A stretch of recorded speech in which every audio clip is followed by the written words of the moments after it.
The committee will come to order. China is both an opportunity and an obstacle when it comes to our economy and American jobs. While the Chinese market is a large and rapidly growing destination for U.S. exports, China willfully disregards its international obligations and impedes fair commerce. Despite benefiting significantly from globalization and a more integrated global economy, China remains stubbornly closed to U.S. companies, farmers, ranchers, and workers. The list of China's trade abuses is long.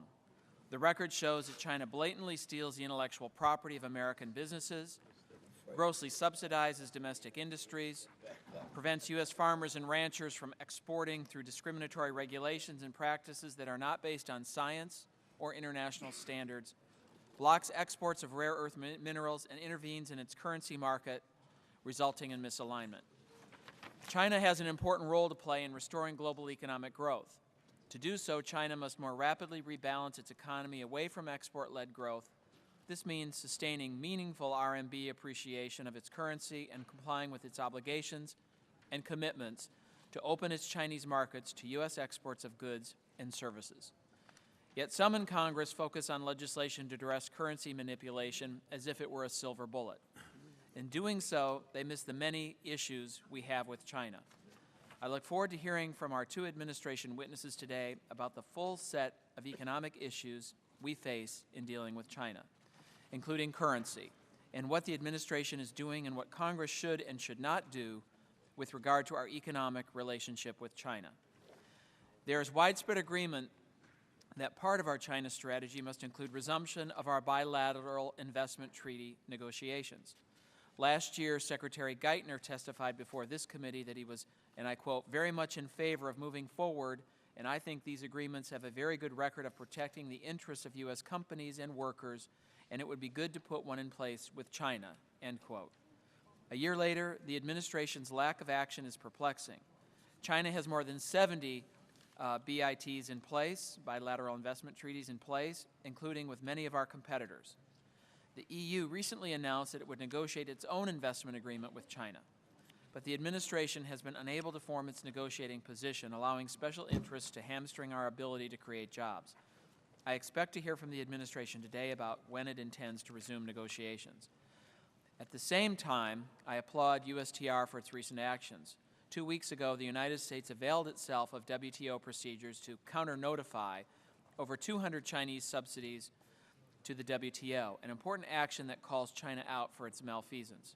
I hope this is just the beginning of USTR's actions on such subsidies. Furthermore, last week, USTR again utilized the WTO to publicly press China on its internet censorship and restrictions, which create significant barriers to U.S. services trade. And last month, the administration filed another dispute settlement case at the WTO. I look forward to hearing from the administration about its efforts in the Strategic and Economic Dialogue, the SNED, and the Joint Commission on Commerce and Trade. Those forums have been important avenues for addressing Chinese practices. In fact, in conjunction with last May's SNED, I hosted a meeting between Ways and Means Committee members and a delegation of senior Chinese officials led by Vice Premier Wang, China's chief international economic official. Our members raised many of these important issues directly with the Chinese officials, and we will continue to raise them at every juncture.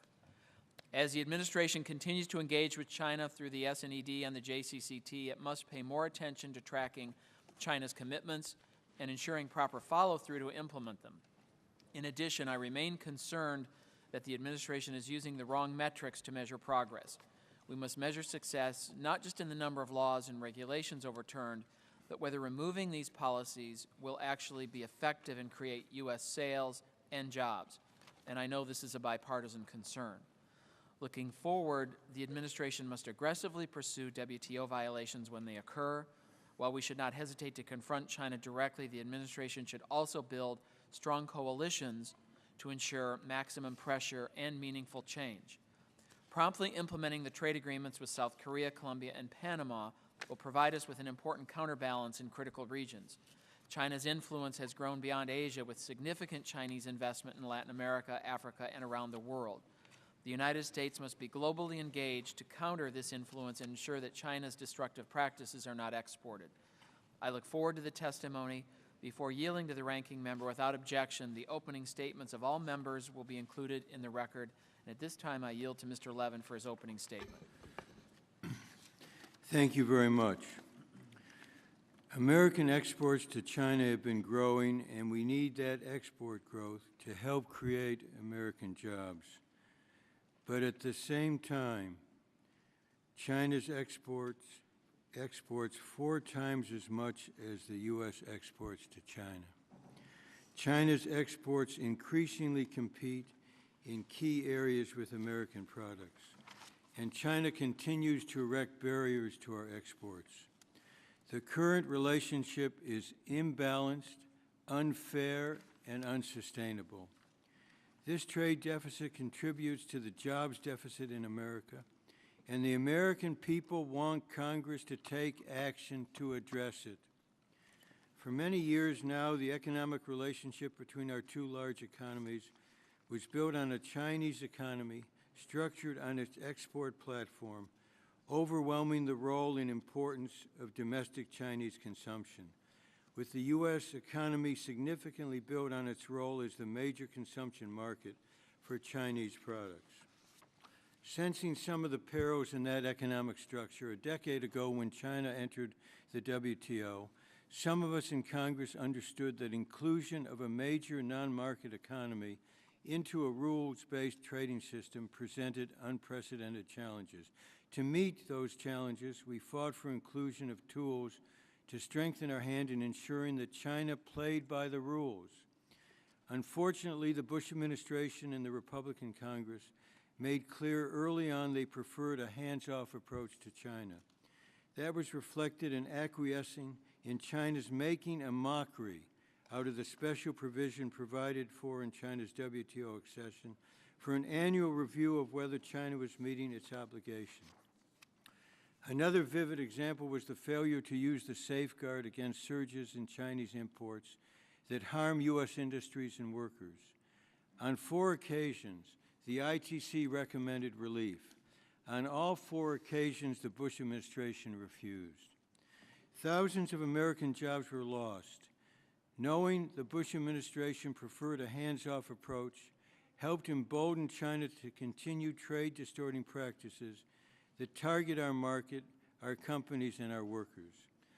Thankfully, the Obama administration resurrected the 421 safeguard in the tires case.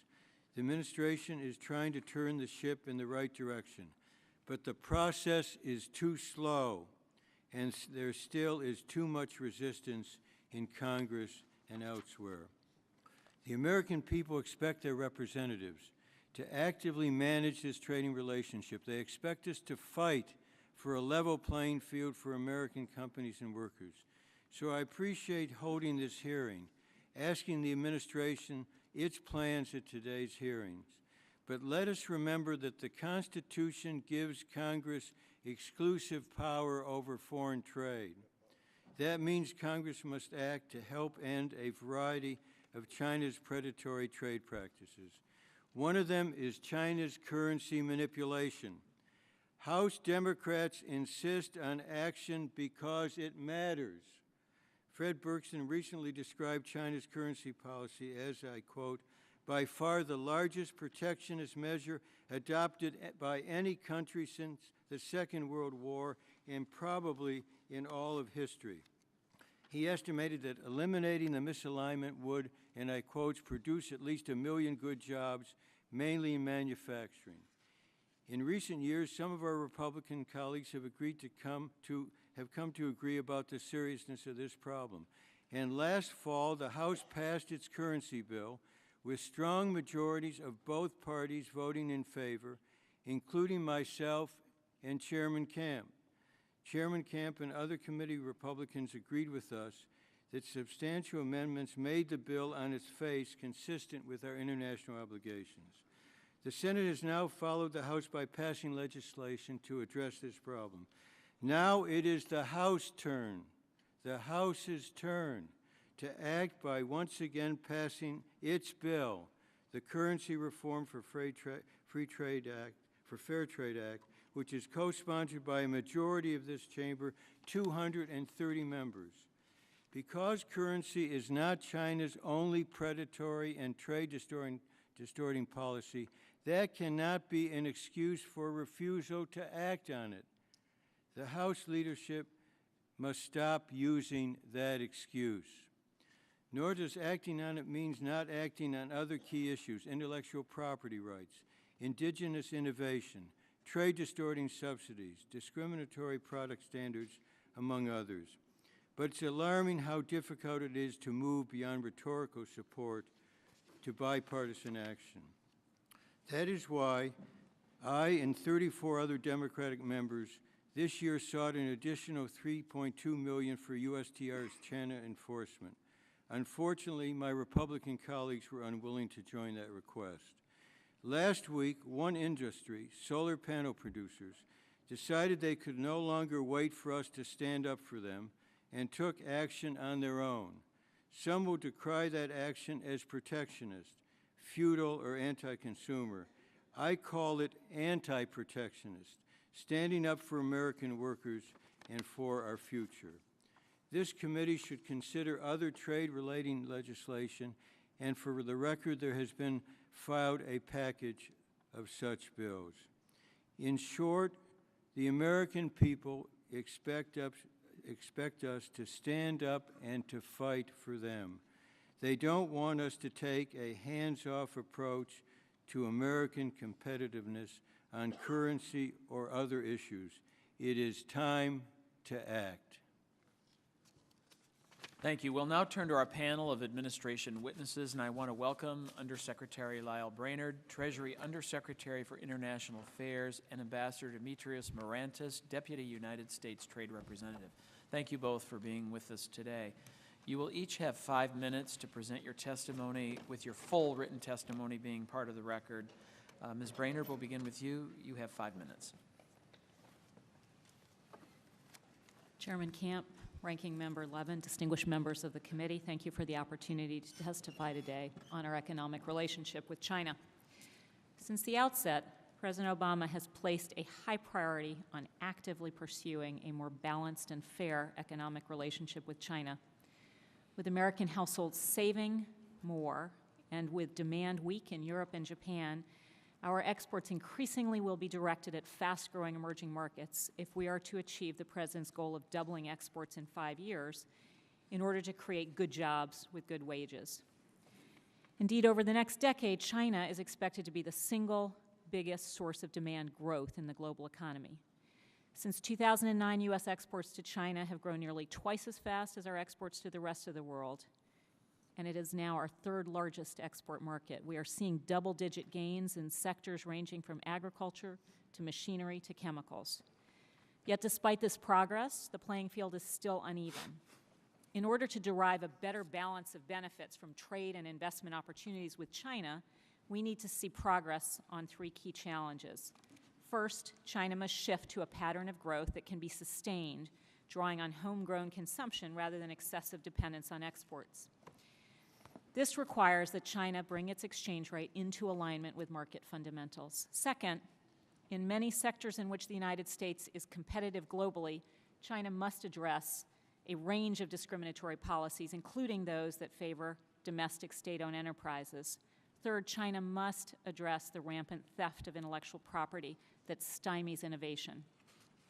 On these issues, the administration has worked tirelessly to make progress with China through fora such as the Strategic and Economic Dialogue and the Joint Commission on Commerce and Trade. And we have worked with international partners who share our concerns. When engagement has proven insufficient, the administration has and will continue to be aggressive in using safeguards, enforcement actions, and trade remedies to address the particular problem consistent with our international obligations. On the exchange rate, a faster rate of appreciation on its own will not erase the trade deficit, but allowing the exchange rate to fully adjust is the most powerful near-term tool available to the Chinese government to achieve 2 of its top economic goals: combating inflation and shifting the composition of its demand towards domestic consumption. At the G20, surplus emerging markets such as China have committed to accelerate the rebalancing of demand and to move towards more market-determined exchange rates through exchange rate flexibility. There has been progress.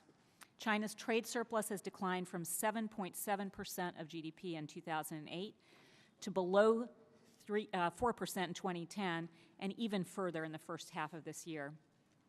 Since China resumed exchange rate adjustment in June of last year, the currency has appreciated nearly 7.5% against the US dollar and closer to 10% in real terms adjusting for inflation. China's currency has appreciated nearly 40% against the dollar over the past 5 years in real terms. But the real exchange rate remains misaligned, and a faster appreciation rate is needed.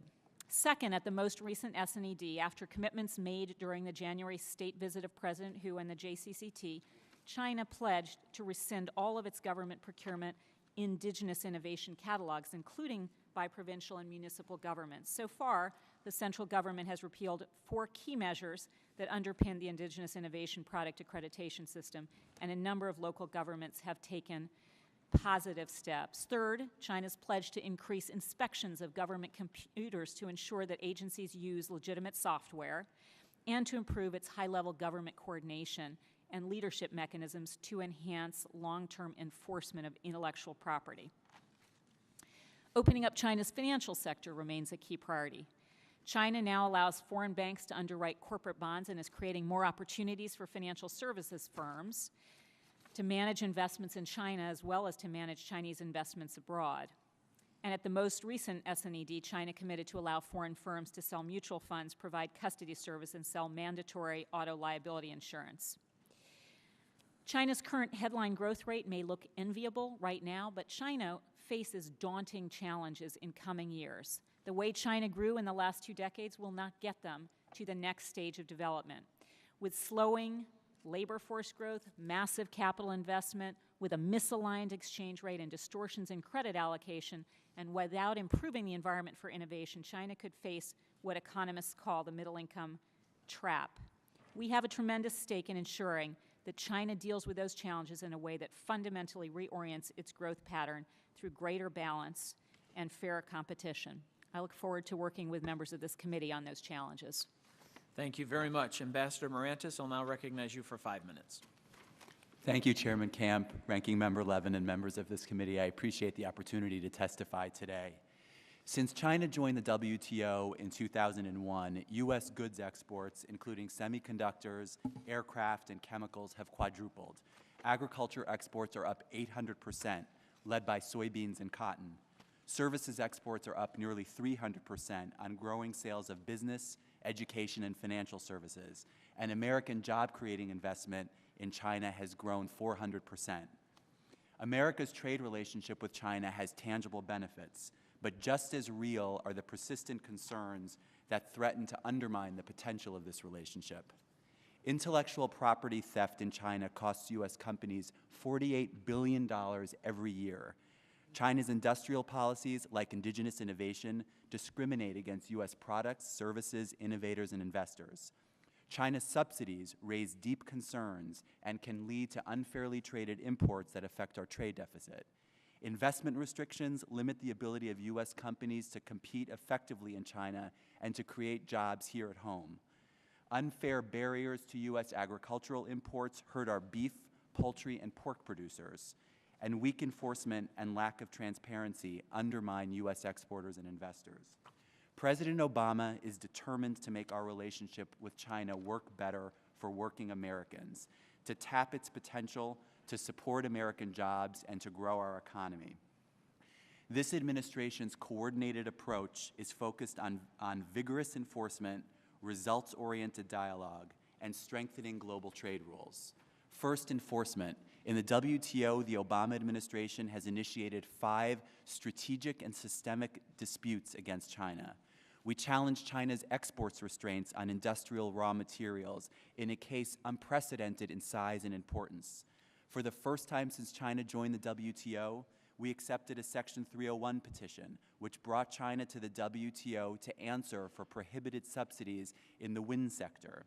We have challenged China's regulation of electronic payment services to address the apparent creation of a homegrown monopoly that blocks competition. We brought 2 WTO cases to address the apparent misuse of trade remedy investigation to restrict U.S. exports to China. And for the first time ever, we brought a Section 421 case and imposed duties to combat a surge of Chinese tire imports. The Obama administration will not hesitate to bring additional enforcement actions as appropriate. But litigation alone isn't enough. Results-oriented dialogue, like the Joint Commission on Commerce and Trade and the Strategic and Economic Dialogue, also yield swift and lasting benefits. Last year, as Undersecretary Brainard mentioned, our engagement led to new measures to increase legal use of software in China. We also obtained China's agreement not to discriminate against foreign intellectual property in its procurement policies and to address agriculture concerns by eliminating unfair bans on our poultry exports and some key restrictions on our pork. For this year's JCCT, USTR continues to work intensively together with the Commerce Department to secure results focusing on intellectual property rights, indigenous innovation, investment restraints, industrial policy, and other issues. Aside from this structured dialogue, we are also engaging China directly on its adherence to trade rules regionally and globally. This month, for the first time, as Chairman Camp mentioned, the United States submitted in the WTO a subsidy counter-notification to call China out on over 200 subsidies that it had not notified as required. Similarly, we have called on China to share detailed information on measures that limit the supply of services over the Internet and hinder the ability of our companies to effectively compete. Outside the WTO, we are working to strengthen trade rules across the global trading system through efforts including the Trans-Pacific Partnership and the Anti-Counterfeiting Trade Agreement. The Obama administration is working hard so that the United States can compete with China on a level playing field and so American businesses and workers can prosper. Progress will occur if we recognize the value of this relationship and address the challenges of the work ahead. Thank you. Thank you very much for your testimony. I'll start out with a question that I guess I'd like both of you to address. It's clear that for a long time China has allowed unacceptably high rates of piracy across all technologies. And for example, U.S. copyright industries estimate that 85 to 95% of members' copyrighted works in China are pirated. And despite repeated assurances and promises from the Chinese that they will step up enforcement, there still is a huge problem there. And the losses, and we've heard from employers, many members of this committee have heard from employers, the losses to the U.S. are in the billions of dollars. And they're not limited just to software and music and movies, but other intellectual property as well. And so when those products are then exported to the U.S., they have an unfair advantage. And over U.S.-made goods that follow the law. And so there's this sense that the Chinese are simply ignoring the rules to their advantage.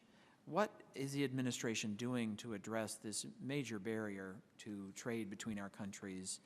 And does the administration have the tools it needs to continue to do that? So, Ambassador, if you want to start, and then Undersecretary Brainard can respond.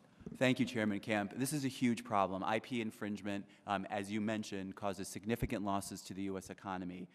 In the copyright industry alone, the ITC estimates that we lose $23 billion to copyright piracy.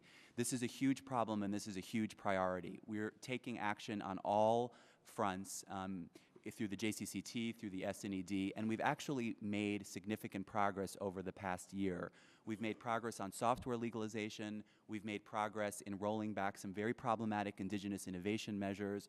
We've made progress in securing commitments from China to step up its enforcement of electronic journals, to hold landlords liable when their tenants sell counterfeit products. These issues continue, and as you point out, what's critically important is to make sure that China is enforcing the good commitments that it made over the past year. We are seeing, in certain respects, implementation of these commitments, and where we're not, we're pushing very hard to ensure that China does. And even the government is using pirated software and pirated technologies. What progress are you making on a government-to-government basis? Sure. So as part of the SNED and the JCCT, we focused on software legalization to address the issue that you raised, the use of pirated software both in government agencies as well as pirated software in state-owned enterprises. As part of the various dialogues, China made commitments to institute a software asset management program, to budget for purchases of legal software, to step up its, to institute a pilot program for state-owned enterprises to ensure that these enterprises are using legal software. We are making progress. We are beginning to notice a small uptick in sales, but again, it's a real problem, and we don't think China is doing enough, and this is a priority area of work for us in this year's JCCT and SNED. And do you feel you have the tools you need to continue to address this problem? We have worked very hard to leverage our resources across the U.S. government in close cooperation and coordination with the Department of Treasury, with the Department of Commerce, and with our other agencies to make sure that we use our resources in the most effective way possible. All right. Undersecretary Brainerd, if you could comment as well. Yeah, I want to underscore the importance of this issue. Intellectual property really goes to the heart of America's competitive advantage, and for us to be able to grow and to continue to make sure that Americans have good jobs at good wages, we need to be able to earn returns on those investments in innovation around the world, and importantly in one of our fastest growing markets in China. We are working very tightly across the administration. We have a very tight list of priorities that are developed in consultation with you, in consultation with the business community, with the labor community, and intellectual property has been right at the top of the list alongside currency and distortionary practices. And we have, as Ambassador Morantis said, made some progress, very important progress in dismantling the indigenous innovation preferences that were being built into China's system. Very important progress initially in getting a high-level mechanism in place so that the State Council would be responsible for monitoring enforcement at the local level. We need to get that renewed because our business community thinks that has been helpful to them. And some progress on the software legalization issue where we're just going to have to keep at it. But the other thing, I think, ultimately, that we have emphasized in our discussions with the Chinese and in pushing forward on these priorities is that if they don't get this right, they are not going to make it to the next level of development. And I think increasingly there is recognition within China that they have to get a handle on their own lack of enforcement and inability to achieve enforcement at the local level in order for them to move away from a model that's been very resource intensive, very focused on labor force and massive capital investment to a growth model that is more like ours, very focused on innovation, on high value added. So we have, I think, a moment where their own growth objectives and the key priorities we have for U.S. businesses are going to move increasingly in the same direction. And so we think we need to work very closely with them to improve their intellectual property protection.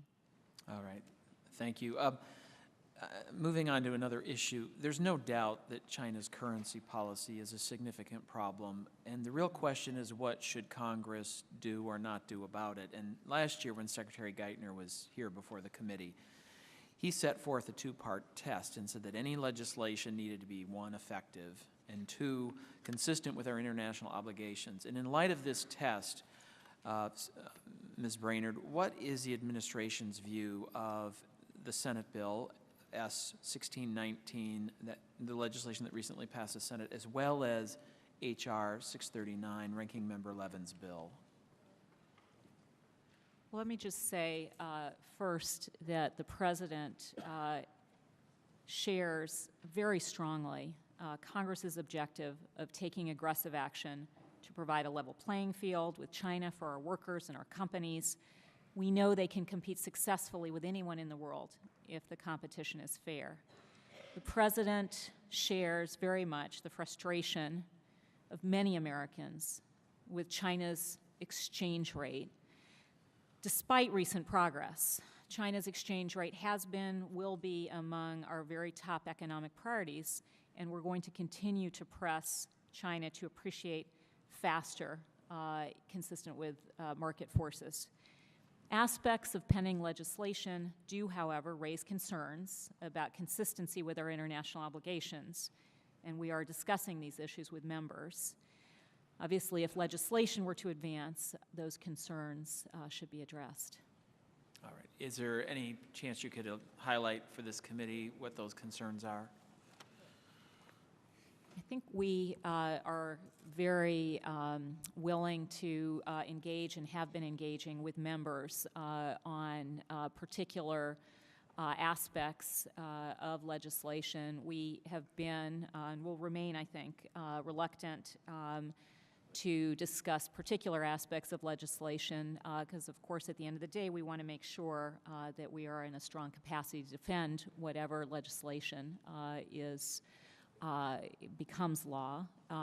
But again, I think as you said earlier, you know, the test for us, the simple test is, will we be able to have something that's both effective and consistent with our international obligations? And we are very willing to work with members of Congress on that front. All right. Mr. Levin may inquire.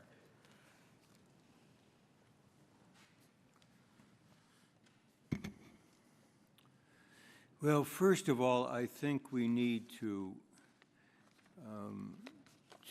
provide a sense of urgency to this issue. I think there's a tendency to avoid that, to talk about progress and not to emphasize the extent of the problem. I remember when the predecessor USTR would come here with charts showing how our exports were growing. There were never any charts on the extent of imports that were coming in from China that were so much larger than the number and the amount of our exports there.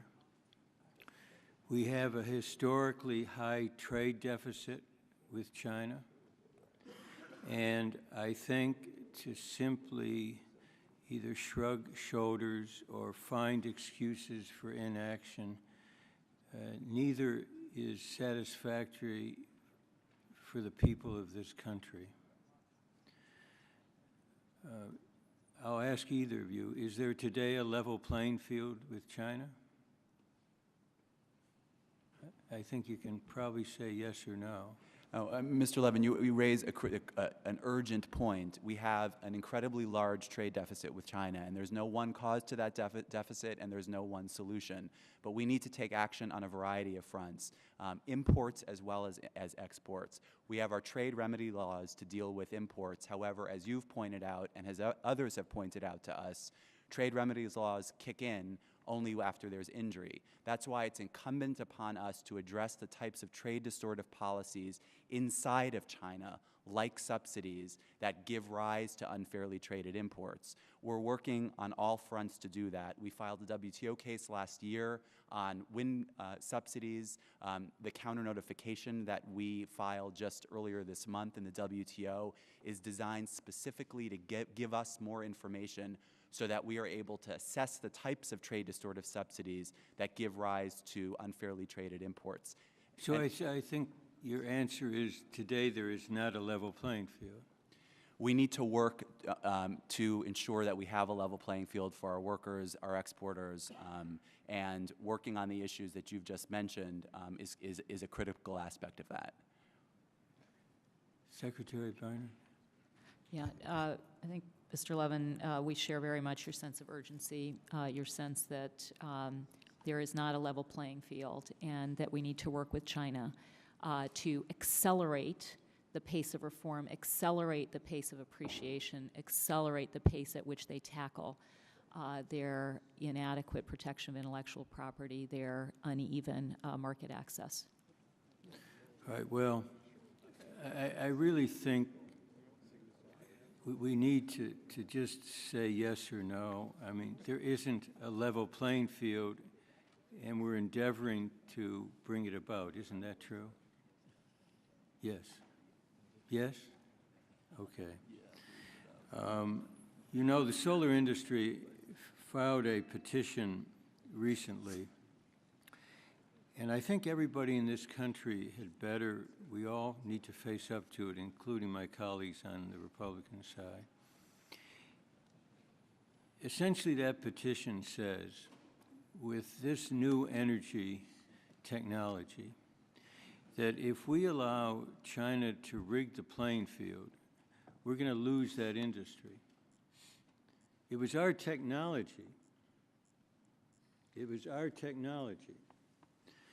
And if we don't act, if we don't use our laws, if we don't stand up for our producers, we're going to lose it.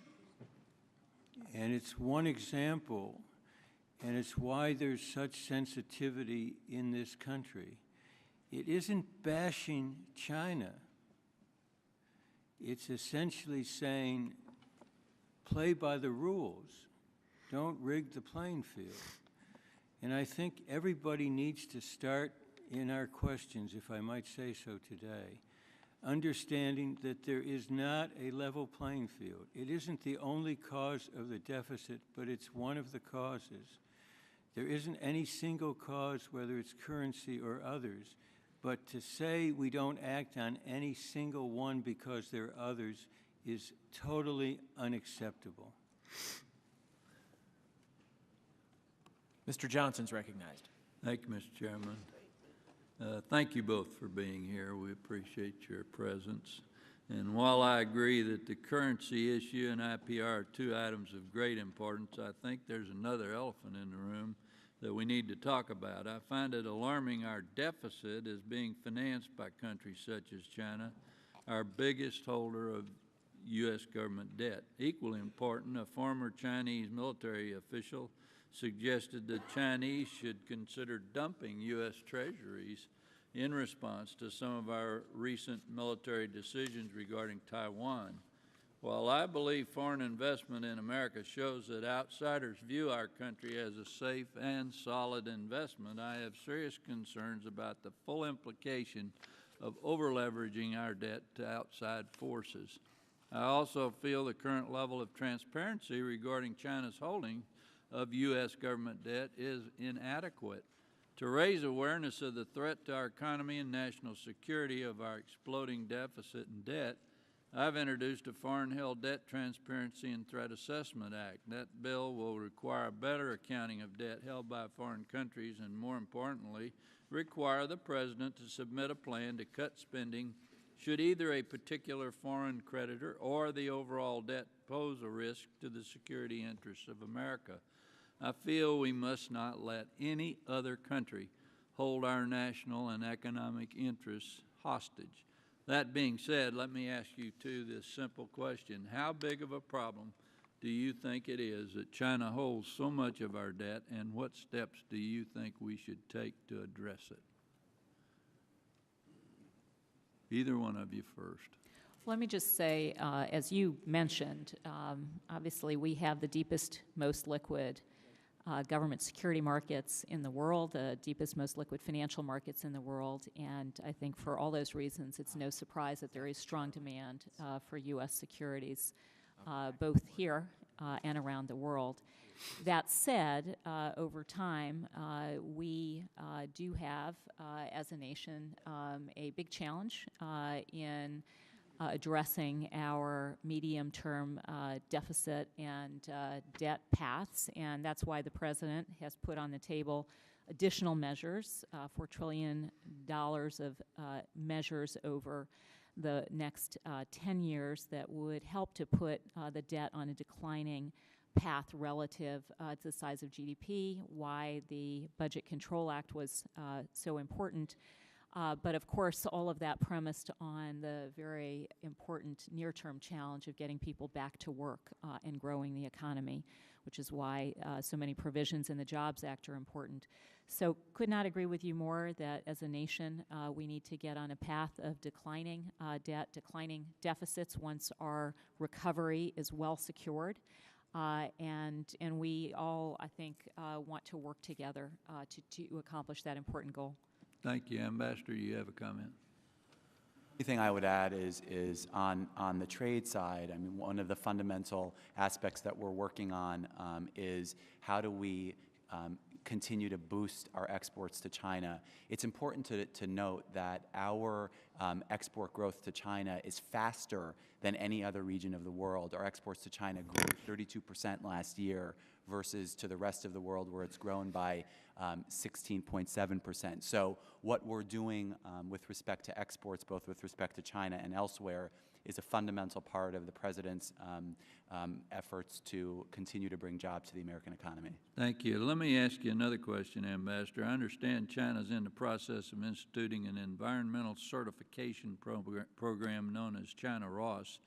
There are concerns that the program could become a barrier to U.S. goods entering the market. What steps is USTR taking to address these concerns?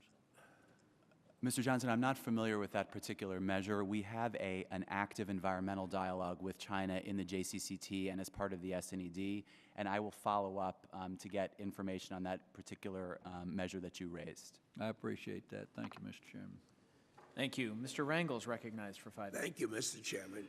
I've been on this committee so long that every time one of our representatives talk with the people in China, I could almost write the press release myself that they are cooperating, that progress has been made, that we appreciate that the legislative body is an independent agency. We don't encourage you to legislate, but we're not opposed to anything that you might do.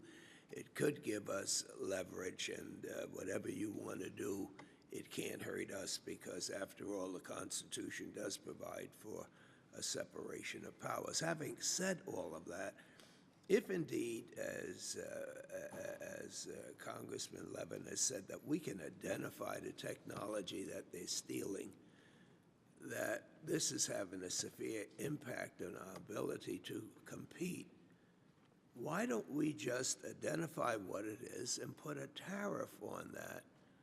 That the best they can do is take us to the WTO, where we want to go anyway. Why can't we do that, Ambassador?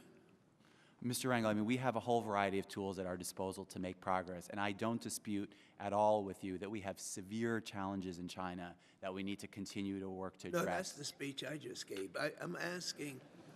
No, I know it. We all. I'm just saying that. Suppose we know that there is a technology that they just put their finger up their nose and say, hey, that's pretty good. I'm going to use it, and I'm going to include it in something that your people want to buy cheaper. And we said, no, you don't. We're not going to buy back our technology. You've got to pay for our research and development, and zap. And it's going to be outrageous. They got to be angry. And if they're not angry, we score on the tariff. If they do get angry, we're in the WTO. Now, that's the same question I asked just a minute ago. So you're not going to give me a chance to ask the same question the third time. Why can't we do it? I accept that you're a diplomat and we're legislators, but you would not get angry with us if we mandated it, right? Mr. Rangel, we have imposed duties, for instance, in the Section 421 case where there was Why can't we do more of it? Why can't we get their attention? Why can't we cause a fight and not threaten a trade war, but threaten to bring honesty, sincerity, and equality to the World Trade Organization, where a lot of us voted to allow them to get in because they promised to do these things? Now, is the answer to that you don't want to offend them at the executive level? You don't want to? What is the answer? Why? It just seems so easy to do. Name something that our manufacturers are particularly concerned about. What technology Does the whole world know that they stole from us? Could you help me? Yeah, out with let's that? talk on this very issue, Mr. Rangel. With respect to electric cars right now, we have Electric cars is good. They want partnerships with it. We're afraid they got to steal our technology. If they dare do that, then we put a ban on anything that looks like our technology, and a high tariff, ridiculously high. And what can they do about it? Either pay the tariff or go to the WTO. Now, there's something wrong with my argument, Mr. Rangel, but I'm trying to find out what is it. we have our own international obligations that we have to abide by, but we take action on every front to counter whatever issue China puts in front of us, whether it's in the area of green technology, whether it's in the area of subsidies. And we have done, I think, a pretty good job, particularly over the past 2.5 years, of using our enforcement tools like the 421. We don't need any legislation. The Congress is out of. You're pretty proud of the job that you're doing diplomatically with China, and so you're just listening to us rant and rave. But quite frankly, you got a handle on this thing, right? This is a cooperative endeavor between you and us, and the concerns that you raise are the concerns that we push with our Chinese counterparts. We can't. So you don't need the Congress input into this. You're satisfied, as every official, Republican and Democrats, when they come back, that they got a long way to go, but they are making progress. And we do owe them a lot of money. Our consultations with you sets our agenda. So this hearing today is an integral part of helping us inform ourselves. What do you think our attitude is bipartisanly here as it relates to Chinese currency and intellectual property? What do you think it is? Very serious concern, It's outrage. All right. we share that. And that's why we are doing everything we can and using all of our tools on all issues to make progress. All right. The gentleman's time has expired. Thank you. Mr. Brady's recognized for 5 minutes. Thank you, Mr. Chairman. I would submit my opening statement for the record. Without objection. I want to congratulate Ambassador Marantis for the hard work U.S. Trade Representative's office did with the White House, with Republicans and Democrats in Congress to pass the recent sales agreements with Korea, Colombia, and Panama. If anyone in America wonders if Republicans and Democrats can work with this president to pass a real jobs bill, this was a real proof that we can. And there is bipartisan support in Congress that China, an agreement that China must play by the rules, that their currency must appreciate. But that's not the only trade barrier our companies and workers face in China.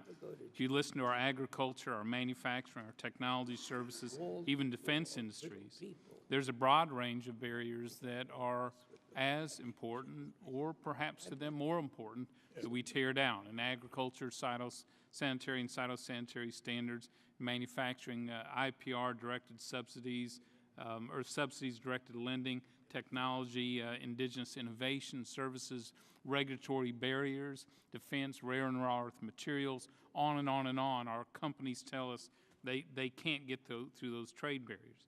I think it's a mistake to have a currency-only focus from Congress, that we need to tear down all those trade barriers. And I would think we need to be smart about addressing the currency issue. One, to make sure we follow our own obligations. Secondly, make sure it doesn't undermine our efforts to tear down the full range of barriers that we face in China. And then finally, to make sure legislative efforts don't to boomerang back and actually cost American jobs. So we need to be smart about the approach. And I'm not sure every problem has a legislative solution.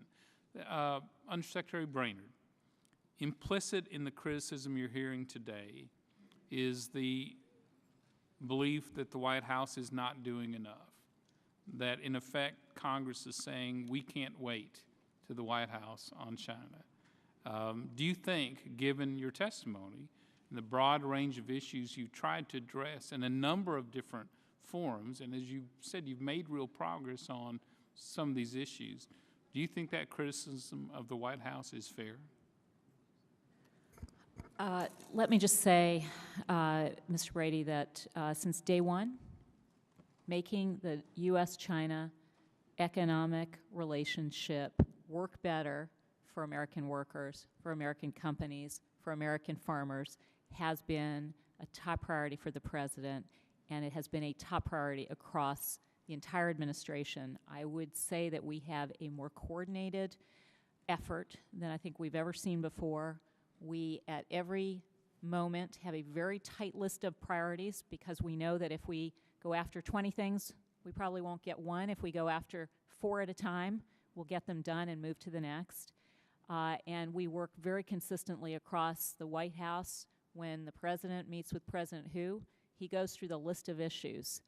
When we meet with our counterparts, we are always synced up with USTR, with Commerce, with the State Department. We work very closely, and we have made progress. We are as frustrated as members here are, and as many Americans that we hear about concerns as we travel the country. But as you said, we're also making progress. We have very important stakes in terms of the export markets that we have penetrated effectively in China. China is our 3rd largest export market. That would not have happened without an aggressive enforcement approach, without fully using the trade remedies, the safeguards, as Mr. Levin said earlier, first time ever use of 421. So we use the tools we have available to us very aggressively. We plan to continue to do that. We want to continue to work in a way that's effective, that's consistent with our international obligations. Undersecretary, may I ask, thank you for that summary, in very clear in your testimony as well. Does the White House support the Senate currency legislation as it stands today? The White House supports very strongly the goal of the legislation, which is to create a more level playing field for our workers and our firms. The White House supports very strongly, as do I, the frustration that the pace of currency appreciation has not been sufficient to bring China's currency into full alignment with market fundamentals. Aspects of the legislation do, however, raise concerns about consistency with our international obligations. And as I said earlier, we are working with members of Congress. If the legislation were to advance, we'd want to see those addressed. As the bill's not trying to push, but respectfully, as the legislation stands today as it came out of the Senate, is the White House supporting that legislation? The White House is very much supporting the goal of the legislation. There are aspects of the legislation that raise concerns about international consistency. All right, time has expired. Mr. Stark is recognized. Thank you, Mr. Chairman. Secretary Brainerd, have you heard about the bridge to nowhere? No? All right. Ambassador, ever heard about the bridge to nowhere? Yes, you have? He's nodding he has. Well, now, have you ever heard about the bridge from Nancy Pelosi's congressional district to my congressional district? It's a $6.4 billion bridge that replaces the San Francisco Bay Bridge. Ever been to San Francisco?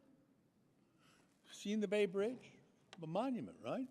Well, there's a new one plopped right down there, coming into my district. It used 43,000 tons of steel. It had a 525-foot tower, 28 steel deck sections, and that was made in Shanghai. And another Shanghai company made a mile-long cable for the bridge. All of this work was done in China, using Chinese engineers, Chinese welders, Chinese steel, and some of those laborers earned as much as a couple dollars a day. They outsourced the project to China. Outsourcing it reportedly saved us Californians $400 million. That's kind of nice. But doesn't the President's job bill include spending for our nation's highways and bridges? Yeah? Yes? Speak up. Is that correct? Secretary, we do plan to spend money, do we not? Isn't that a plan of the administration to put people to work? Yes? You don't know? You're saying yes. Okay. Thank you. Well, does the president intend then to insist on a Buy American clause? Could I hear the administration or the Treasury's position on that? I get vibrations every year. I actually,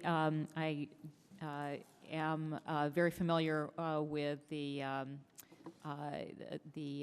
president's plans to and proposals to move forward with much stronger infrastructure spending. I think the Buy America issues are still ones that would be addressed in consultation with Congress. Obviously, we've moved Why forward. wouldn't they just be insisted on? Sorry. What, I mean, Obviously, we have had Buy America provisions in the American Recovery Act in ways that were consistent with our international obligations, and so there is precedent there. what do our international obligations have to do with this darn bridge being built in my district and putting all these Americans out of work? Well, obviously, we do have, we are signatories and huge beneficiaries of the government procurement agreement under the WTO, and so, of course, our previous Buy America provisions in the American Recovery Act were consistent with that. If China were in the WTO, could they still sell us bridges under the government procurement agreement? One of the key priorities with China is actually to bring them into the Government Procurement Act, but they're not currently protected by it because they are not signatories. They don't seem to need any protection in San Francisco. They're doing quite well all by themselves, thank you very much, without much interference from the administration. And I guess I go back to my question. I hear a lot of talk from the president about this, that, and the other thing, but no action. No action. And the labor unions in my district are disappointed in the president's lack of action. A lot of talk, no action. What about insisting on Buy American? Would that be a good thing for the administration to do, in your opinion?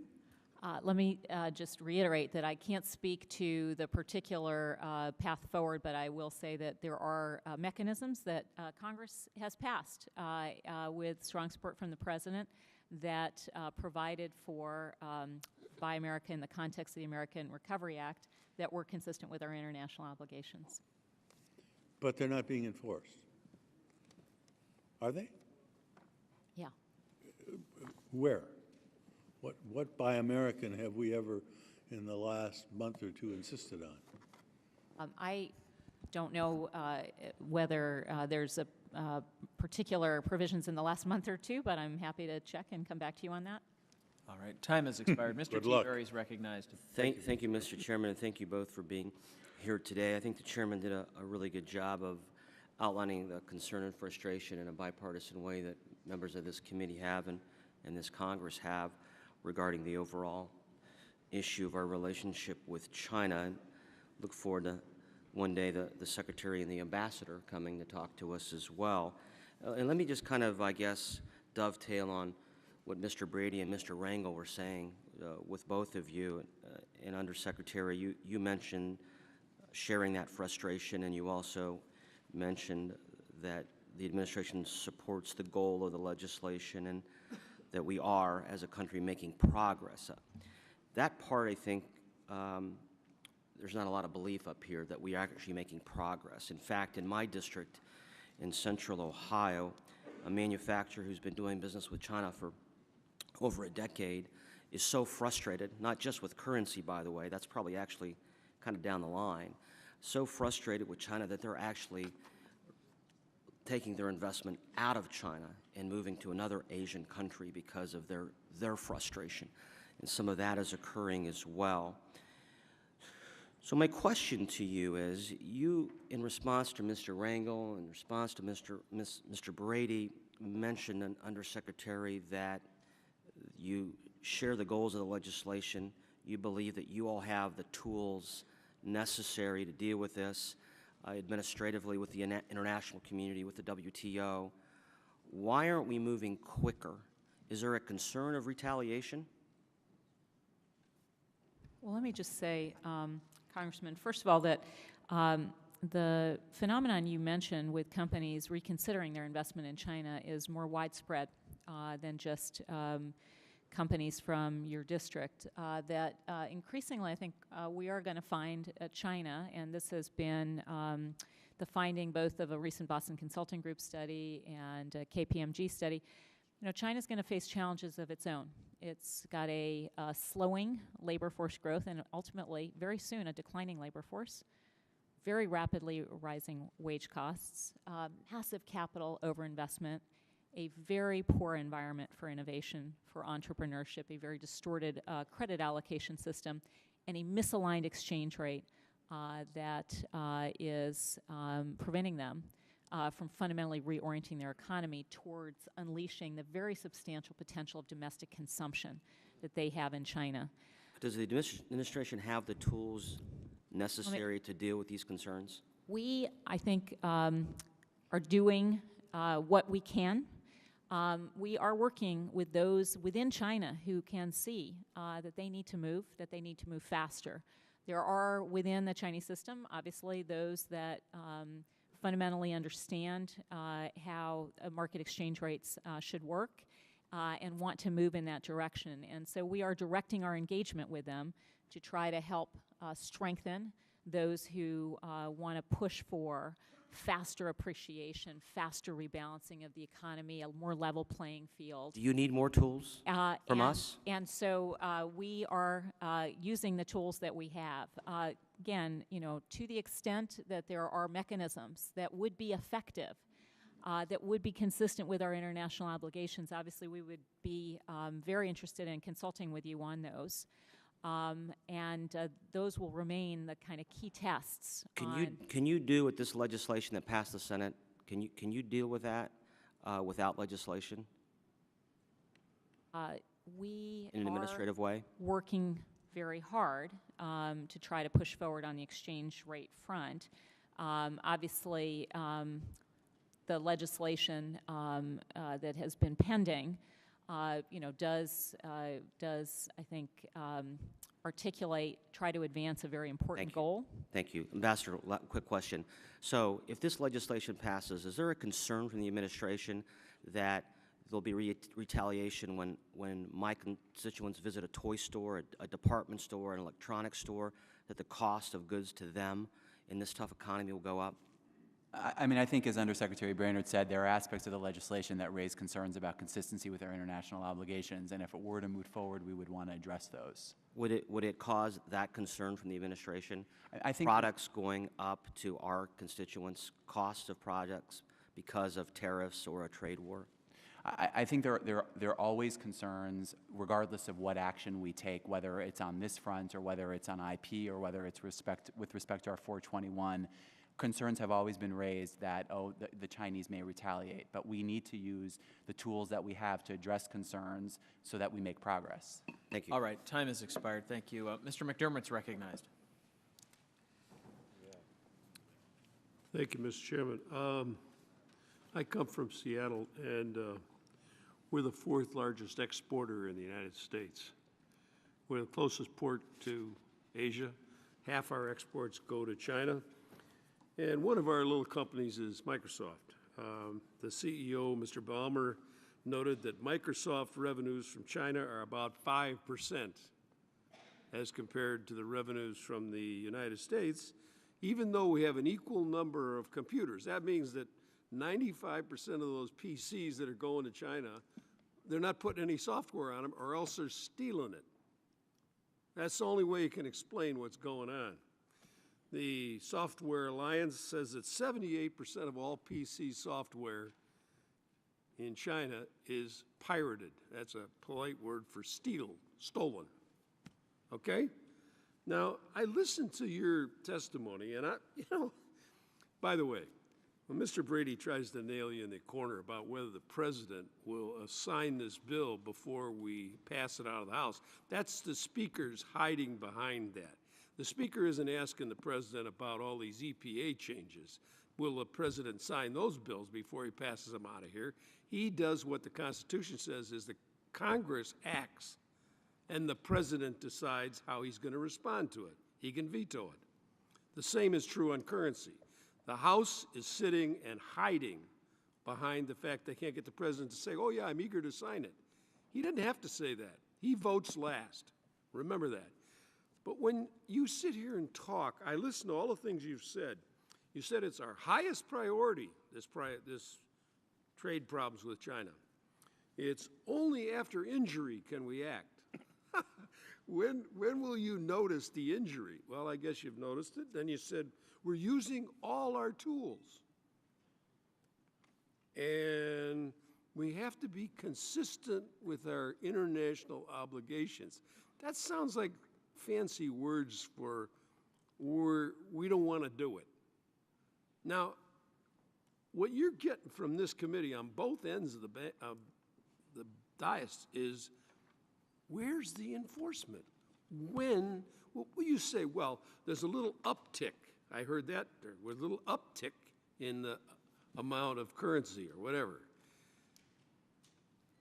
When are you going to start? You don't think there's a war, or you're afraid to start a war? They have declared war on our software industry. And you're sitting back. I feel, I mean, I don't, maybe you don't see Chinese celebrations like I do in Seattle all the time.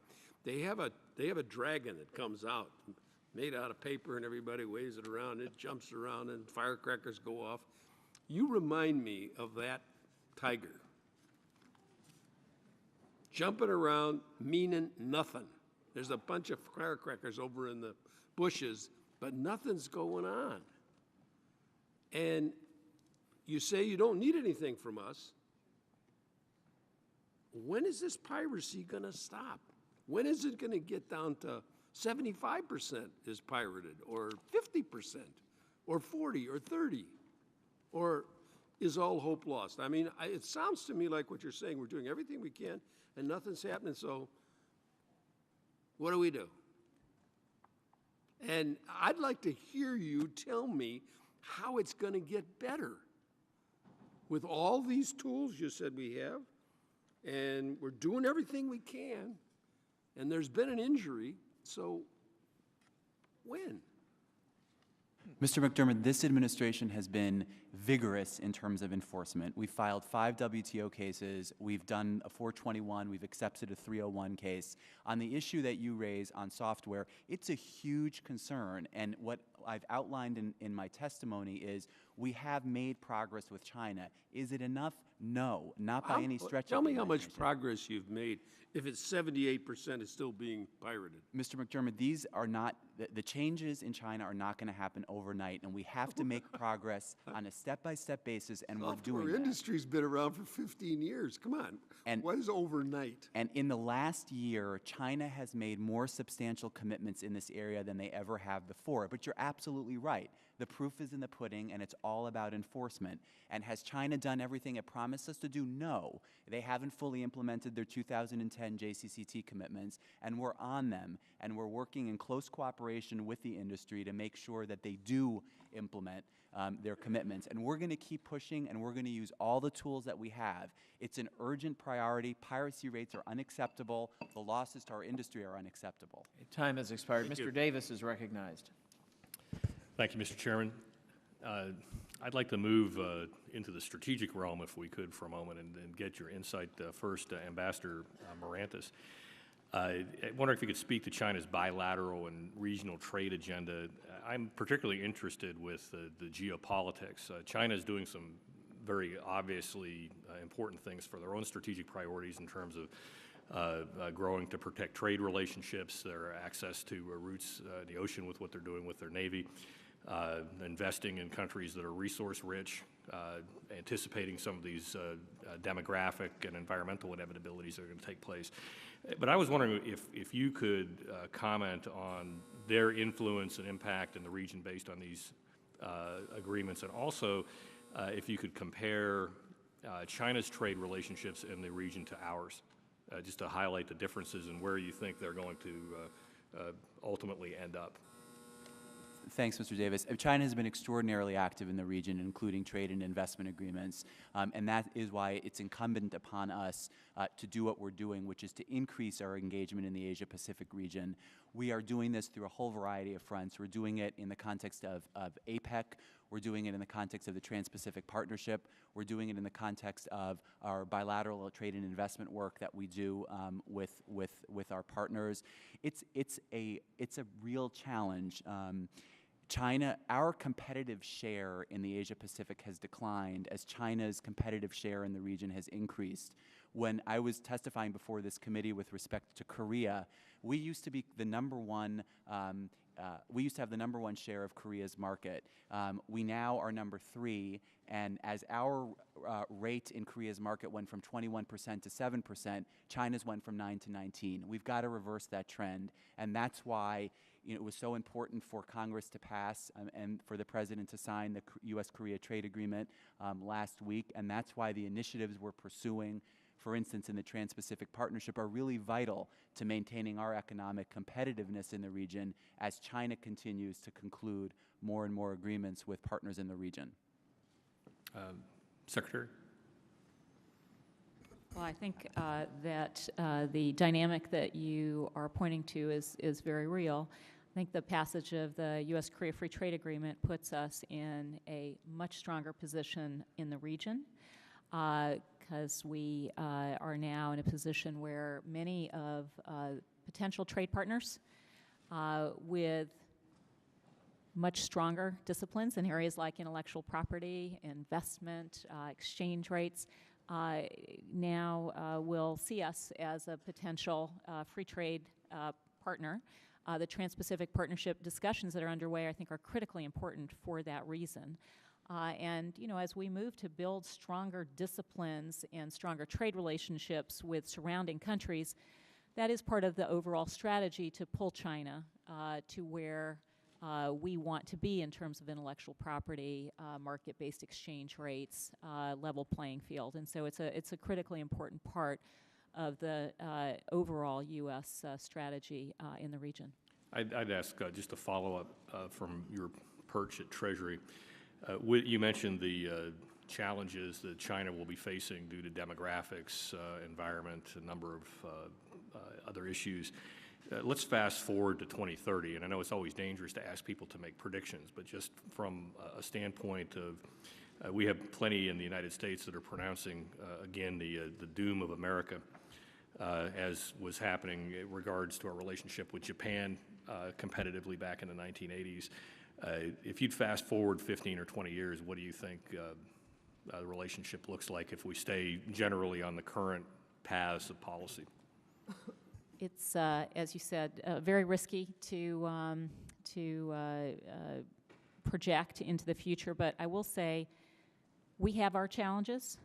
China has some challenges. I would far rather have our challenges. I have huge confidence in the resilience of this economy, in the strength of our entrepreneurial culture, our innovative capacity, our dynamism, our ability to adapt. And China, again, while their current growth rate looks enviable, is going to need to move to where we want them to be on intellectual property, on market-based exchange rates, on level playing field in order to overcome the very substantial challenges they face in the coming years.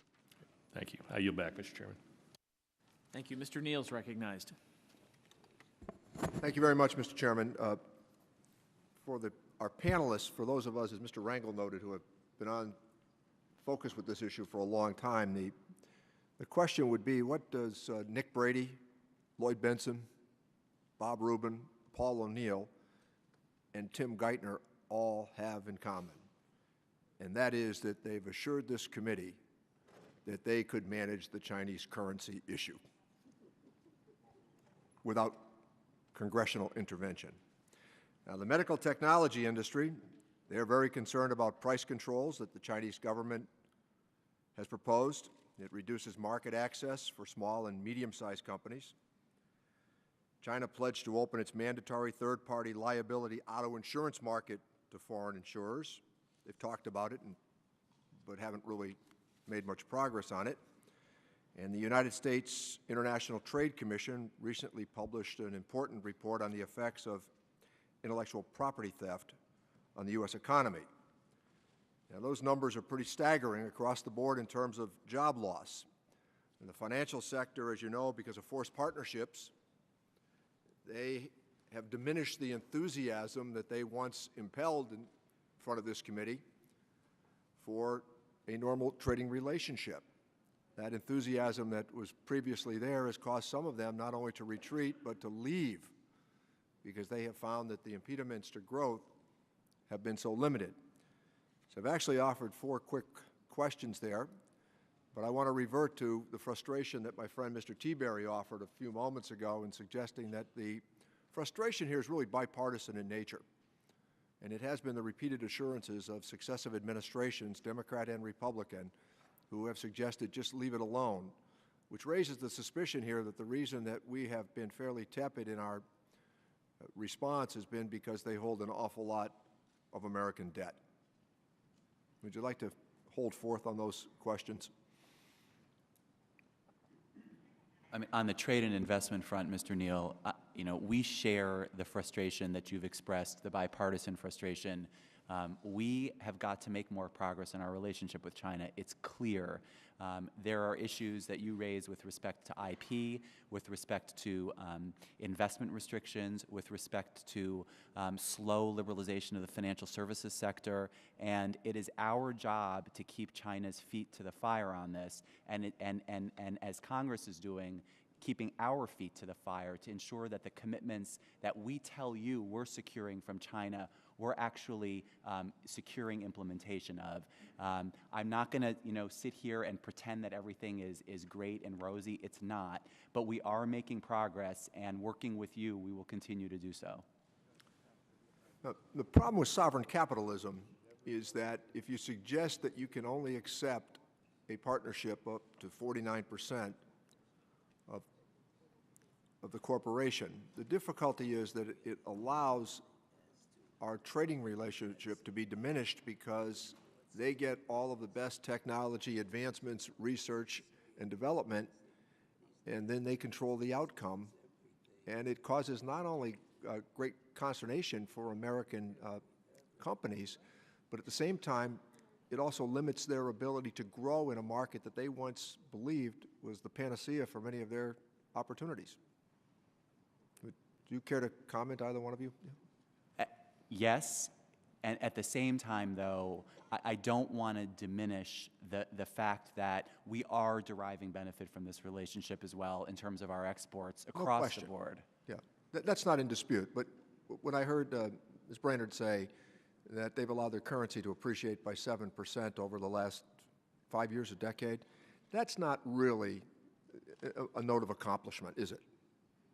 No, let me just state that China's currency has appreciated against the dollar 40% over 5 years, 10%. You used the number 7%, I thought. 7% in nominal terms over the last 15 months, 10% adjusted for inflation, which of course is the meaningful measurement. They are moving. Our exports are growing faster to China than to anywhere else in the world, nearly twice as fast, third largest export market.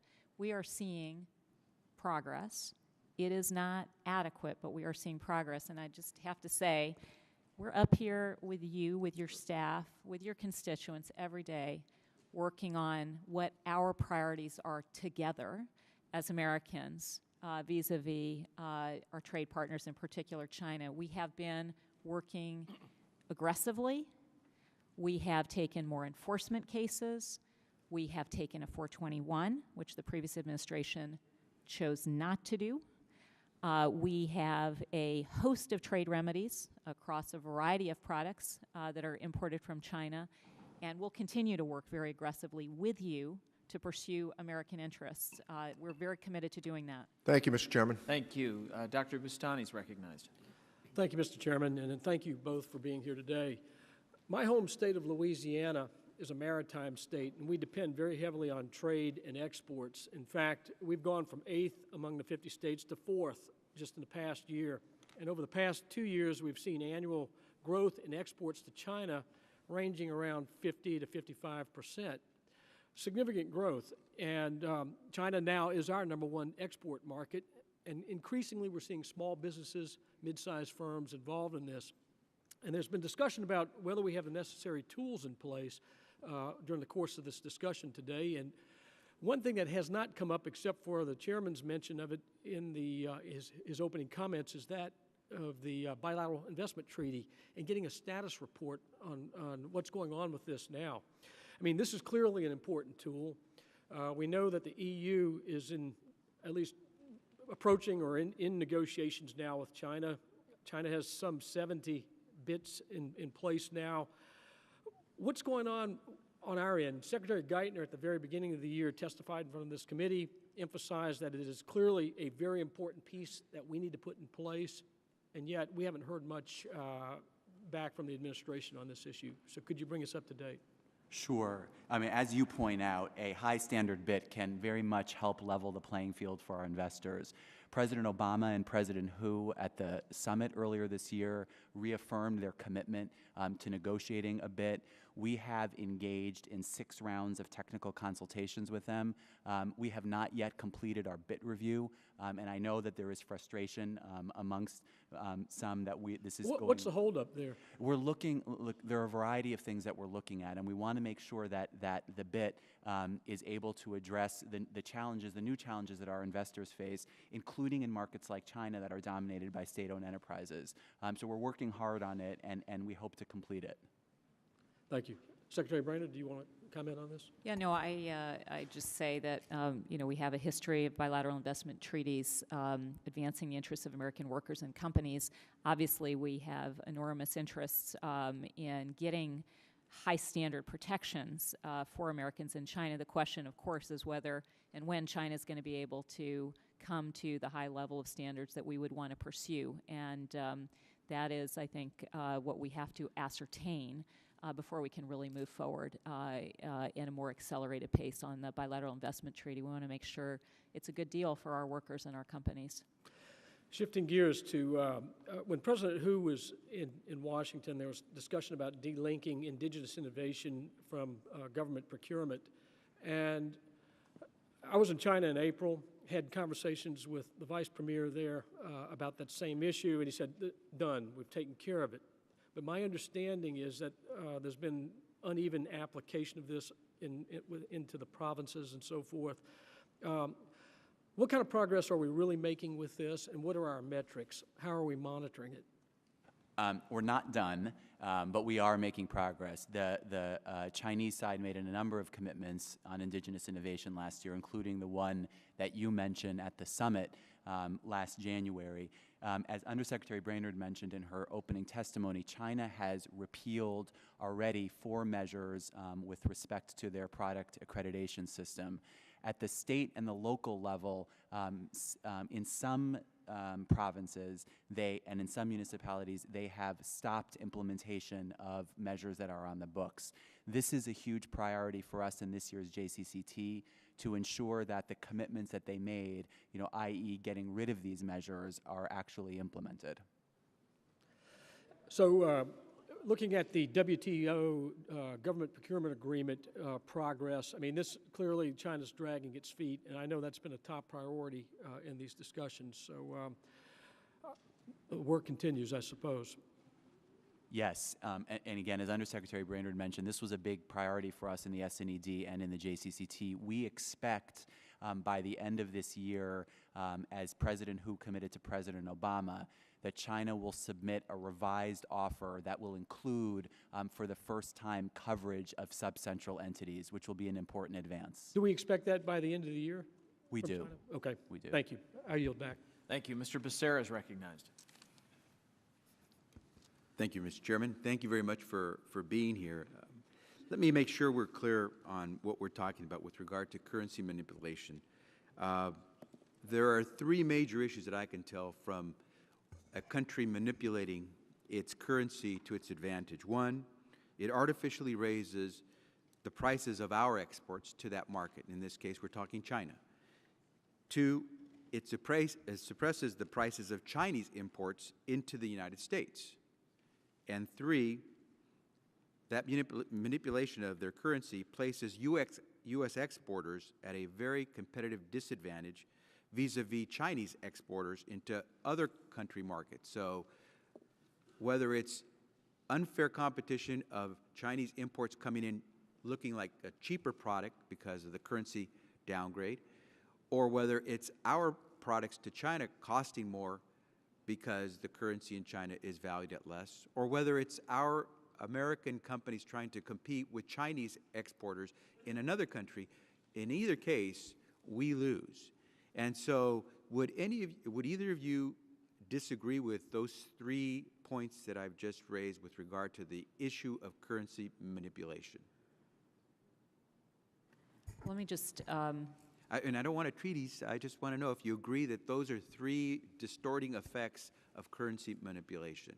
So let me just say that China's exchange rate has appreciated against the dollar over the last 15 months much more rapidly than it has against any other country in the world, I think in part because Ms. we Bernard, I understand that point. I'm just applied trying to very figure out if the consistent problems pressure with, on them to do I'm that. just trying to find out if the problems with currency manipulation are as I've just stated. Maybe there are others, but I know Yeah, I 3. think when we look at misalignment of the exchange rate, failure to Okay, let me move on to a appreciate- different question if you're not going to answer that one. I'm just trying to find out if you disagree that the problems with manipulating, currency causes us issues because the country that's doing the manipulation is taking advantage of a artificially suppressed currency value.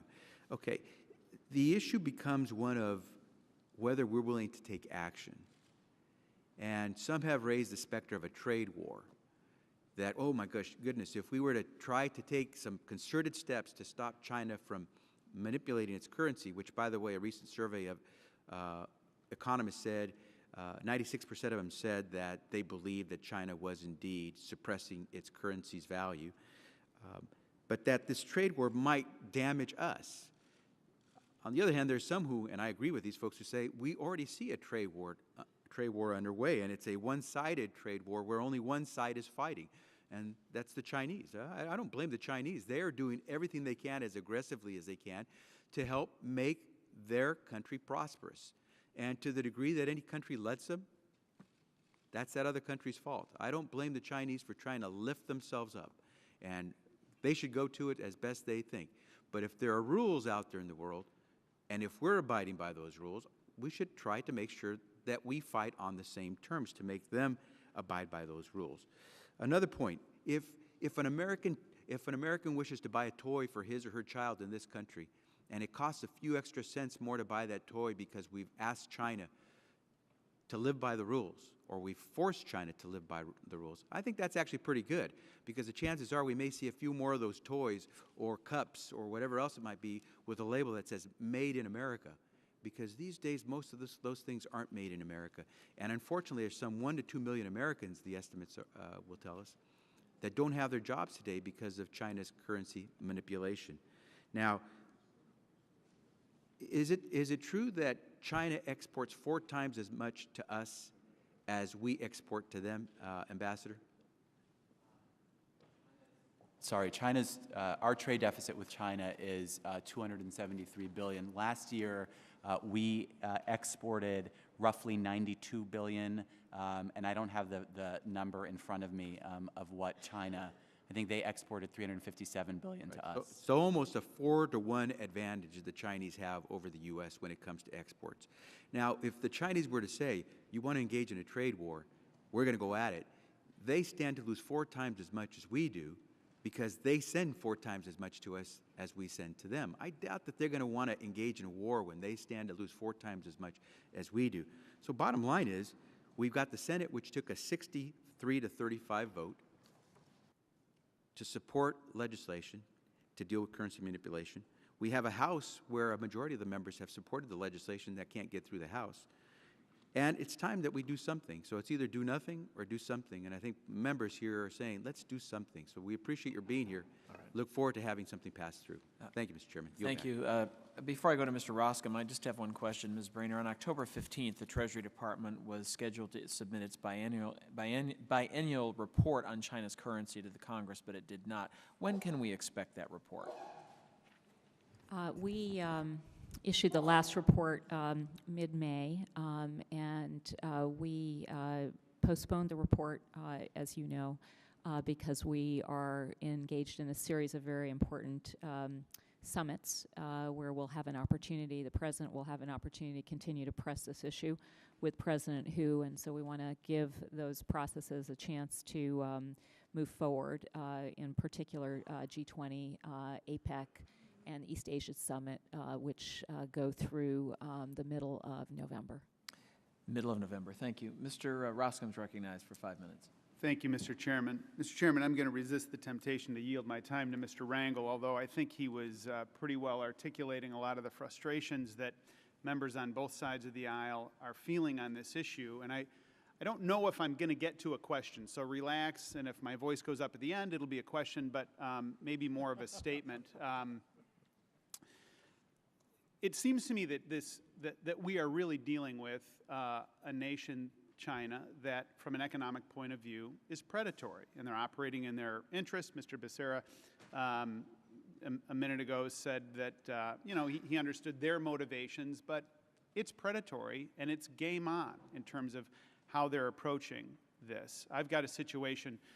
I mean, we've talked at length so far about currency manipulation. I've got a manufacturer in suburban Chicago, Fellows Manufacturing, the manufacturer of bankers' boxes and shredding equipment and so forth, that has been through a shameful nightmare. And it's like the Wild West from an intellectual property point of view, highly manipulated. The Chinese officials have been yeah-yang American officials for months and months and months.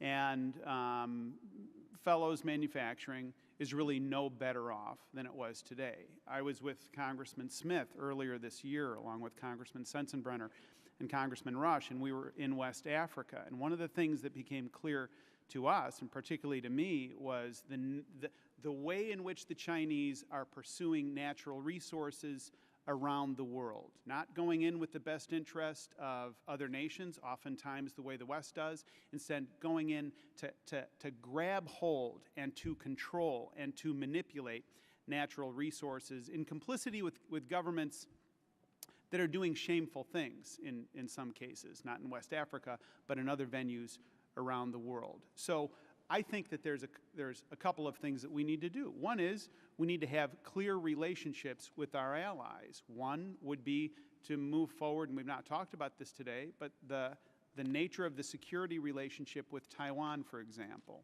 We need to be sending a very strong signal that the F-16 CD sales should move forward. The administration hasn't agreed on that, but I think that this is an area where we send a very clear, strong message that tells China what? Tells China we're going to stand with our friends. We're not going to create ambiguity with longtime strategic allies in the region. I think that another thing that we can do, and you alluded to this a minute ago, and we have different views on how to do this, but the deficit issue is massive. Mr. Johnson mentioned this in his opening remarks. I sat last year with a South Korean official, one of their legislative leaders, had a very lengthy conversation. At the end of the conversation, I said, what advice would you give to the United States as we interact with China? You've been living in a relationship with China on the Korean Peninsula for centuries and centuries and centuries. What advice would you give? And with no sense of irony, this South Korean official said, and I'm paraphrasing, well, Congressman, the first thing I'd do is I'd stop borrowing their money, that's for sure.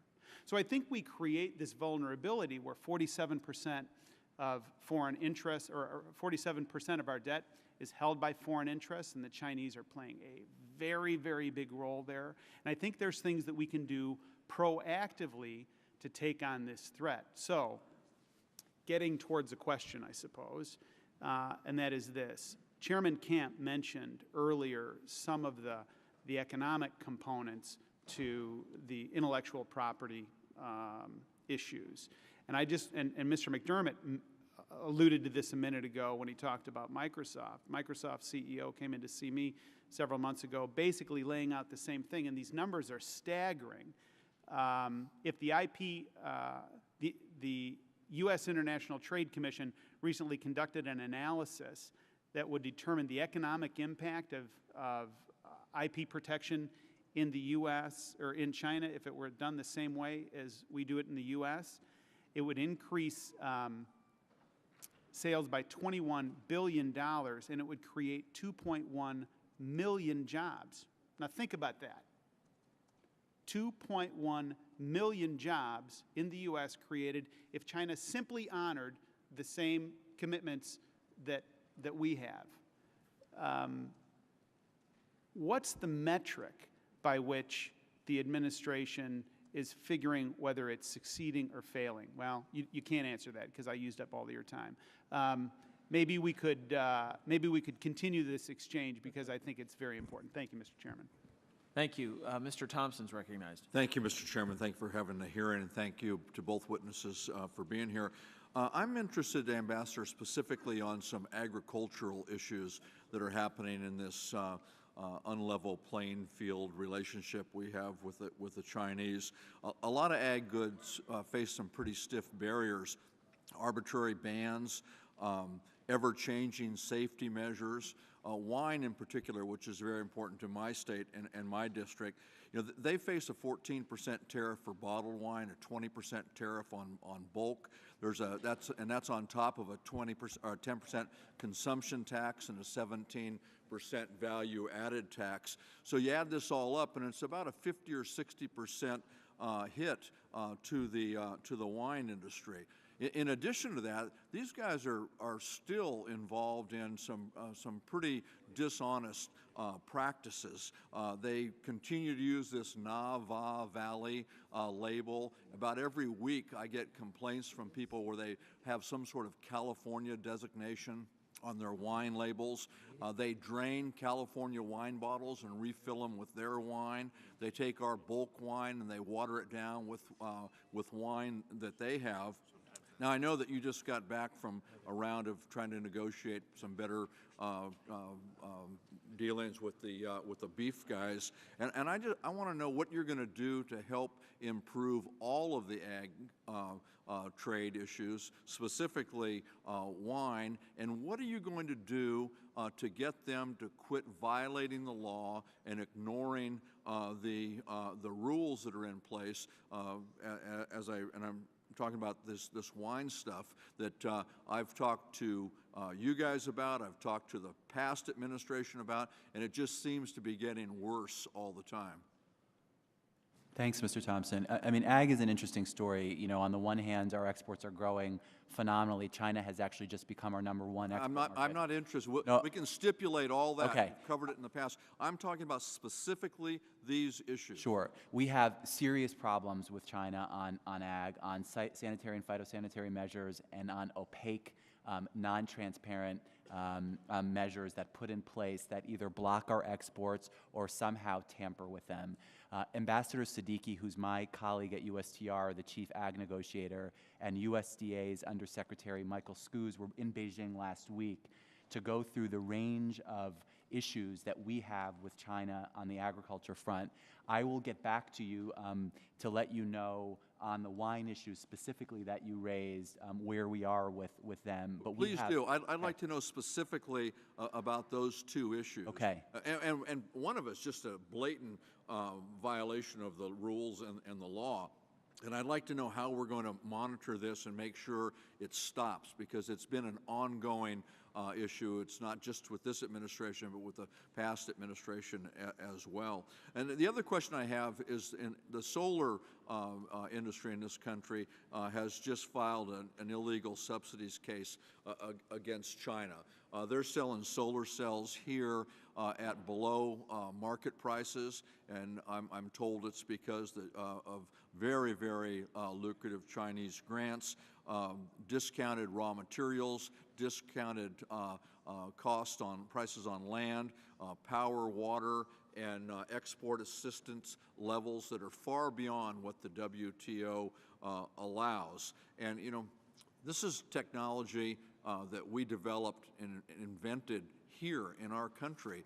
and yet we're just getting overrun by Chinese imports. And our American businesses and our renewable industry is going to do nothing but suffer under the weight of this very unfair and weighted practice. So what can we do to deal with this, and what are the prospects of this case moving forward? On green subsidies specifically, I think one of the big problems we are having is lack of transparency in being able to actually know what specific kinds of subsidies China is providing. That's why at the WTO earlier this month, we filed a counter notification to basically call China out on over 200 subsidies that it's providing, many of which are in the green technology sector. That will help us be able to assess the legality, the WTO consistency of these measures, and help determine what steps we should take to address these very real problems. And you keep the committee posted so we know what we can do, because this is an emerging technology that's really important in getting our economy going, and we really need to take whatever efforts we can to make sure this is resolved. Absolutely, Mr. Thompson. Right. Thank you. Mr. Gerlach's recognized. Thank you, Mr. Chairman. Ambassador, I'm going through your testimony, and I wanted to really ask you a few more specific questions based on what you have in here. And you were very good about outlining what you call 5 key challenges to our trade relationship with China, including intellectual property, theft, indigenous innovation policy problems, China's subsidies of their industries, the Chinese ban on foreign investment for state-owned enterprises, and barriers to U.S. ag imports. All those are very important problems that we have. How are you measuring the frequency or the quantity or the number of unfair trading activities in those various areas over a specific period of time? How are you measuring that in all those areas? The way we measure it is really in consultation with you all as well as our stakeholders, who will help us identify and prioritize the problems that they're facing in the variety of baskets. Do you get individual complaints? Can a company that faces some problem or some barrier fill out a form at your office complaining about a certain problem they've experienced, and do you collect those complaints? And if so, how do you investigate the validity of those complaints? So it's done in close cooperation with other agencies. Companies, SMEs, labor unions, business associations will raise problems with us, with the Commerce Department, with the Treasury Department, and we will work together on an interagency basis to be able to identify the specific issue and then determine what are our best steps to do so. And how many complaints or problems have been identified to date relative to intellectual property? There are a lot. How many? 100, 1,000?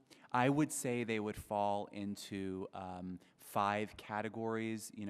Software legalization, internet piracy, counterfeiting, trade secrets, and then there's sort of the basket of other, and that's where mainly our IP complaints will fit into. And how many of those would you estimate exist in terms of complaints? All those total? How many specifically? Yep. I don't know, Mr. Gerlach, a lot. There are really serious concerns in each one of those areas on trade secrets. And I appreciate you certainly may not be prepared with a specific number, and I appreciate that. But can you give me a ballpark estimate? More than 5, more than 100, more than 1,000? How many of those kind of complaints, intellectual property, are out there? Oh, I think again, it will range as for the different problem. On the software side, there's huge problems with respect to piracy. On the trade secret side, we've heard 2 or 3. How about how many? Can you estimate how many? I would say upwards of 50. Okay. And how about in the indigenous innovation policy category? The indigenous innovation policy category, the good news there is that we've rolled back a lot of the real problems. And the new problem that's coming up in indigenous innovation that we really need to address this year is with respect to electric cars. Okay. How about in their subsidy policies and in their ban of foreign investment and in the import area? How many problems are existing that you're investigating and trying to get a handle on? Sure. So on subsidies, our counter notification identified 200 plus subsidies that we want more information on from the Chinese to determine what our next steps should be. On agriculture, the key problems that we face are in the area, I would say, beef, pork, poultry, California apples, wine, strawberries, yeah. wine. Okay. And the reason I asked for some broad estimate of all this, because I also noticed in your testimony that to date, we've only as a country brought 12 complaints, WTO complaints against China. Out of all of these complaints that are being raised, from members of Congress to those in the private sector, to all the work you're doing in your agency and all the other agencies, a total of 12 total? The WTO is one way that we resolve problems. We also resolve a vast amount of problems through the JCCT and the SNED. So there are different tools that we use depending on what the problem is. In the WTO, our disputes that we've filed usually go at strategic and systemic issues, but we also try to solve the nitty-gritty problems that our businesses will have through the JCCT. Well, it sounds, you're making efforts, obviously, to do that, but it sounds as if those efforts may not be as productive as they ought to be when you continue to get the number of complaints that you get. And then ultimately, to really bring this to a high level of adjudication, the WTO, our country's only filed 12 complaints since that organization was founded. It doesn't seem like a lot of aggressive action on our part. All right. Thank you. Thank you. Mr. Pasquale is recognized. Thank you, Mr. Chairman. Is this the right one? Yes. Mr. Chairman, it's become quite obvious if you listen to both sides of the aisle that we're pretty much in agreement. Just check the questions that have been asked. I want to identify myself and associate myself with the gentleman from Pennsylvania just asked his questions. It's pretty difficult to get answers out. But it was no different 10 years ago, 8 years ago, 6 years ago on these issues. So if you keep it up in the air and you don't know the specific answer, nobody knows what's really going on. But I think we can conclude, I don't think this is hyperbole, and I want to thank the panelists for being here today, that we become China apologists. And I remember the issue when I first came into the Congress when Chris Smith, my brother from New Jersey, a Republican, was pursuing the path of intolerance of religious differences in China. Some people paid attention, some people did not. Administrations on both sides were a little reluctant to be difficult or tough, said a lot of tough words. But as you pointed out in your questioning, action is more important. Secondly, I think that both sides of the aisle also, and correct me if I'm wrong, believe that we need to reestablish Article 1, Section 8. The rush to get into free trade agreements has minimized the power of the House of Representatives, not only the Ways and Means Committee, but it has minimized our power in trade deals. That's pretty, it's interesting when you see people who want to be fundamentalist about the Constitution of the United States. When it comes to trade, all of a sudden, they have amnesia, or maybe something else. So this is serious. This is a very important problem. We're dealing with a country that subsidizes many of its industries. Last evening, Mr. Marantis, a friend of mine who's in the marble business in New Jersey, Patterson, New Jersey, 1T, called me and said something he had told me at least 10 times in the last 6, 7 years. And that is that he can no longer survive in his business. He cannot compete with China. Got a good product, tried everything possible. So what I've concluded, and maybe I'm wrong, maybe I'm right, doesn't matter who the president is, not only doesn't the Congress control trade agreements, the president doesn't control trade agreements. It's very interesting, the Chamber of Commerce, and my chambers of Congress and I get along very well.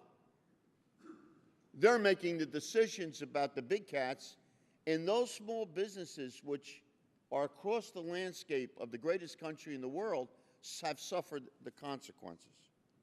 Suffered. In fact, the trade deficit, I've heard you both say, things are getting better.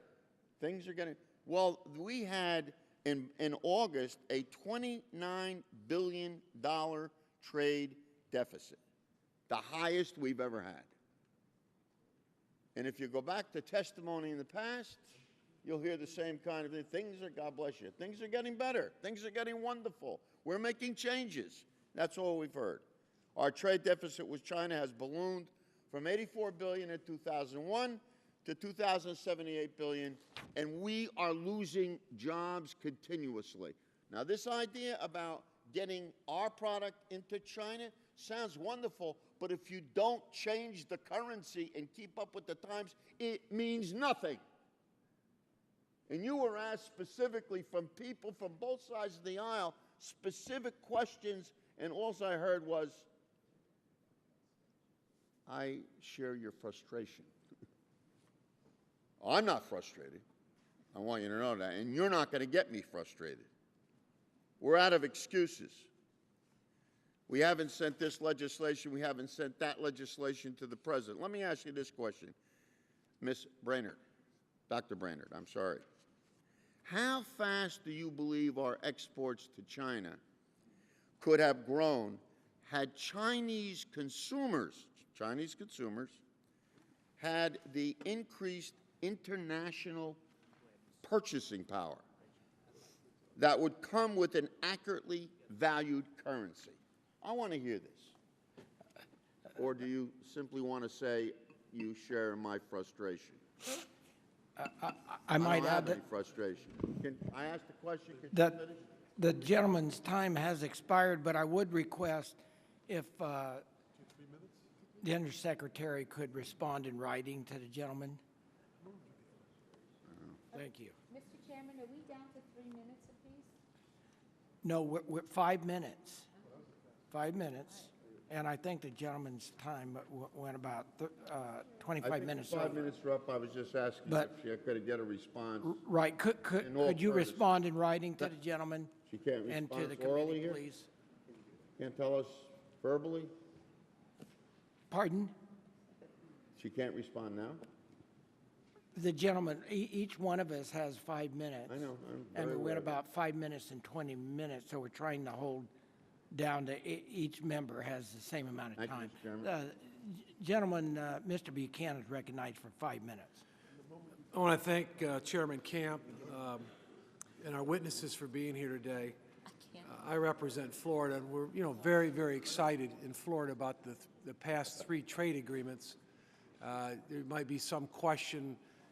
It was bipartisan, but there might be some people feel it was fair or not. But in general, just looking at it myself, and obviously in Florida, a lot of people thought they were pretty fair in terms of what each country exported to each other. I think there's just a general feeling.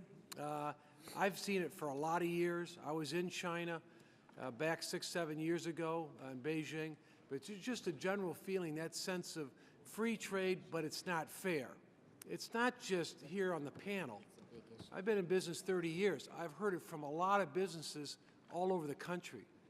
I did a town hall, my last town hall, a couple of days ago, and it gets brought up. This sense of there's not the fairness, that we're being played as a country. A lot of people feel that strong about it. And I think it's something we've got to get a lot tougher on. In terms of, we touched on the idea of intellectual properties, and someone made that point. And that's what I was going to say. I was there with the U.S. Chamber, the CEO at the time, he's still the CEO today, and we were there 7, 8 years ago. We were talking about intellectual property back then, and it was a gigantic problem. So this isn't a Democratic administration or a Republican. We just have not done a very good job in general of getting this thing where it gets some sense of fairness. And I can just tell you, it's not, like I said, just the business community or just members of Congress. It's just everybody sees it, other than we just don't seem to deal with it and take any action. And as I mentioned, my colleague mentioned earlier, if we were able to equalize that a little bit, just on the intellectual properties, we're talking about 2 million more jobs in America. and I think the number is $67 billion additional in exports in terms of, this is a report that came out of the New York Times. One question that got brought up, and I don't know if it was answered, because I remember leaving that room, and as an American, I really didn't feel very good about when we were pressing them on some of the issues that got brought up today, intellectual properties and other things. We were the vice premier in China at the time, and someone looked out as we were walking out. We were pressing them pretty good on behalf of the U.S. Chamber and the business community, and he says, well, we're buying your debt. I don't know. And I guess one of the questions I have is how much of a factor is the fact that we owe them $1.6 trillion to the Chinese in terms of our ability to get tougher on some of these issues? And I know you touched on it, but I'd like to hear it from Madam Secretary, your feeling as this debt continues to grow there and become a bigger concern. How much of a problem is that in terms of negotiating with the Chinese? And we'll if we can start with you, Madam Secretary. Let me just say, you know, we are pursuing our strong interest in a faster rate of appreciation of the exchange rate in a very clear-eyed and direct manner, and will continue to do so. Our Treasury securities, very attractive to holders in this country, holders all around the world, as you know, deepest, most liquid financial markets in the world. And you know, over the medium term, obviously, as a country, we're going to face this challenge that we need to start grappling with now of living within our means and seeing our debt to GDP fall. And that's why the President has put forward some proposals. We have a super committee meeting right now to come forward with some proposals on a bipartisan. Those are absolutely critical things to do. Let me ask, because we're limited But on in the time. intervening Ambassador, time, would you like to add how much of a factor is that? Does that impede our ability to get tougher on negotiation and get the sense of fairness?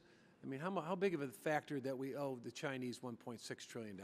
Mr. Buchanan, enforcement is our #1 priority, and the concerns are broad, and I know that there's tremendous frustration on this committee. We share it as well. We do everything we can with the tools that we have in front of us to address the challenges. The challenges in IP, as you point out, are vast. Yes, we're making progress. No, it's not enough, and we've got to continue pushing and pushing and pushing at every level, and we will continue to do so. And Madam Secretary, what can the Congress do to help you be more successful quicker? I think that's a lot of people just feel like there's not enough progress being made. These deficits continue to skyrocket. Everybody's concerned about that. I guess my time's expired. I yield back.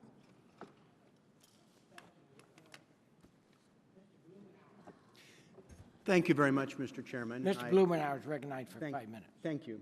And your words are echoing in my ears that I love the fact that enforcement is your #1 priority. That is, in fact, why I supported putting China in the WTO, so that we'd be able to actually fight to have a level playing field. Now, I must admit that I'm mystified that we are still, your answer to my friend Mr. Stark's question about how we're shipping hundreds of millions of dollars of business to the Chinese that they are able to use, evidently, the procurement regime when they're not a signatory. Now, can you tell me exactly why we have to give them special rights when they are not a signatory to the agreement, which, if memory serves me correctly, they promised to promptly ratify? Why do we have to give reciprocity when they're not doing what they said they would do? You're correct, Mr. Blumenauer. We do not have obligations towards China with respect to government procurement, and won't until they join the government procurement agreement. It's in our interests that they join it as quickly as possible, so they don't discriminate against us, and we have access to their huge procurement market. But no, we don't have any obligations. So we could deny them contracts like the Bay Bridge. We don't, again, we don't have obligations to China. We don't have non-discrimination obligations to China for government procurement.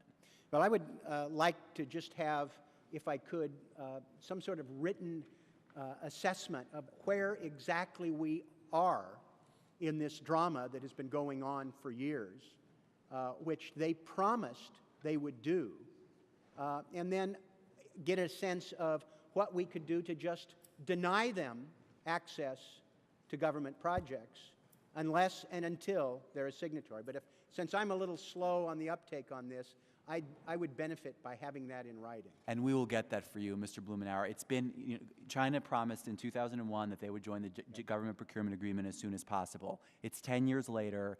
We are still waiting for China's second revised offer, which they promised by the end of the year. We got to get their accession to the government procurement agreement right, and that means coverage of subcentral entities. Yeah, and that.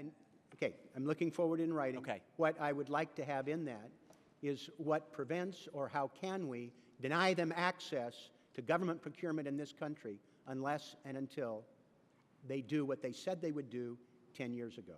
Can I just note that, as I was saying earlier, under the Buy American provisions in the American Recovery Act, in fact, they were not eligible because they are not signatories. I think that the bridge in question was built without federal funds, and that explains the difference there.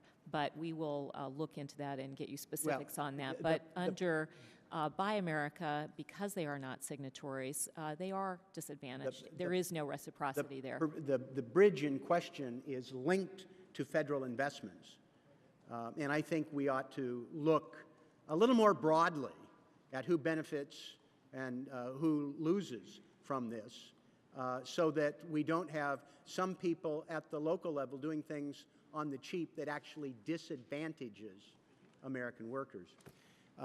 And ultimately disadvantages China, because everybody's going to be better off if we play under the rules.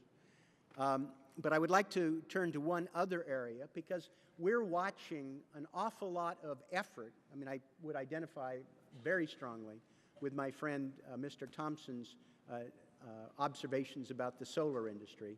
But there's one area that I am particularly interested in pursuing, and that is how we give you appropriate resources so it doesn't fall to an individual union or business to do something that appears to me to be the responsibility of government to make sure that our trade laws are enforced. I noticed with interest an amendment that added a little bit of money to help do that. But can you give me a sense of what do we need to do so that you can, in fact, have the resources and we don't put this burden on a union or a company?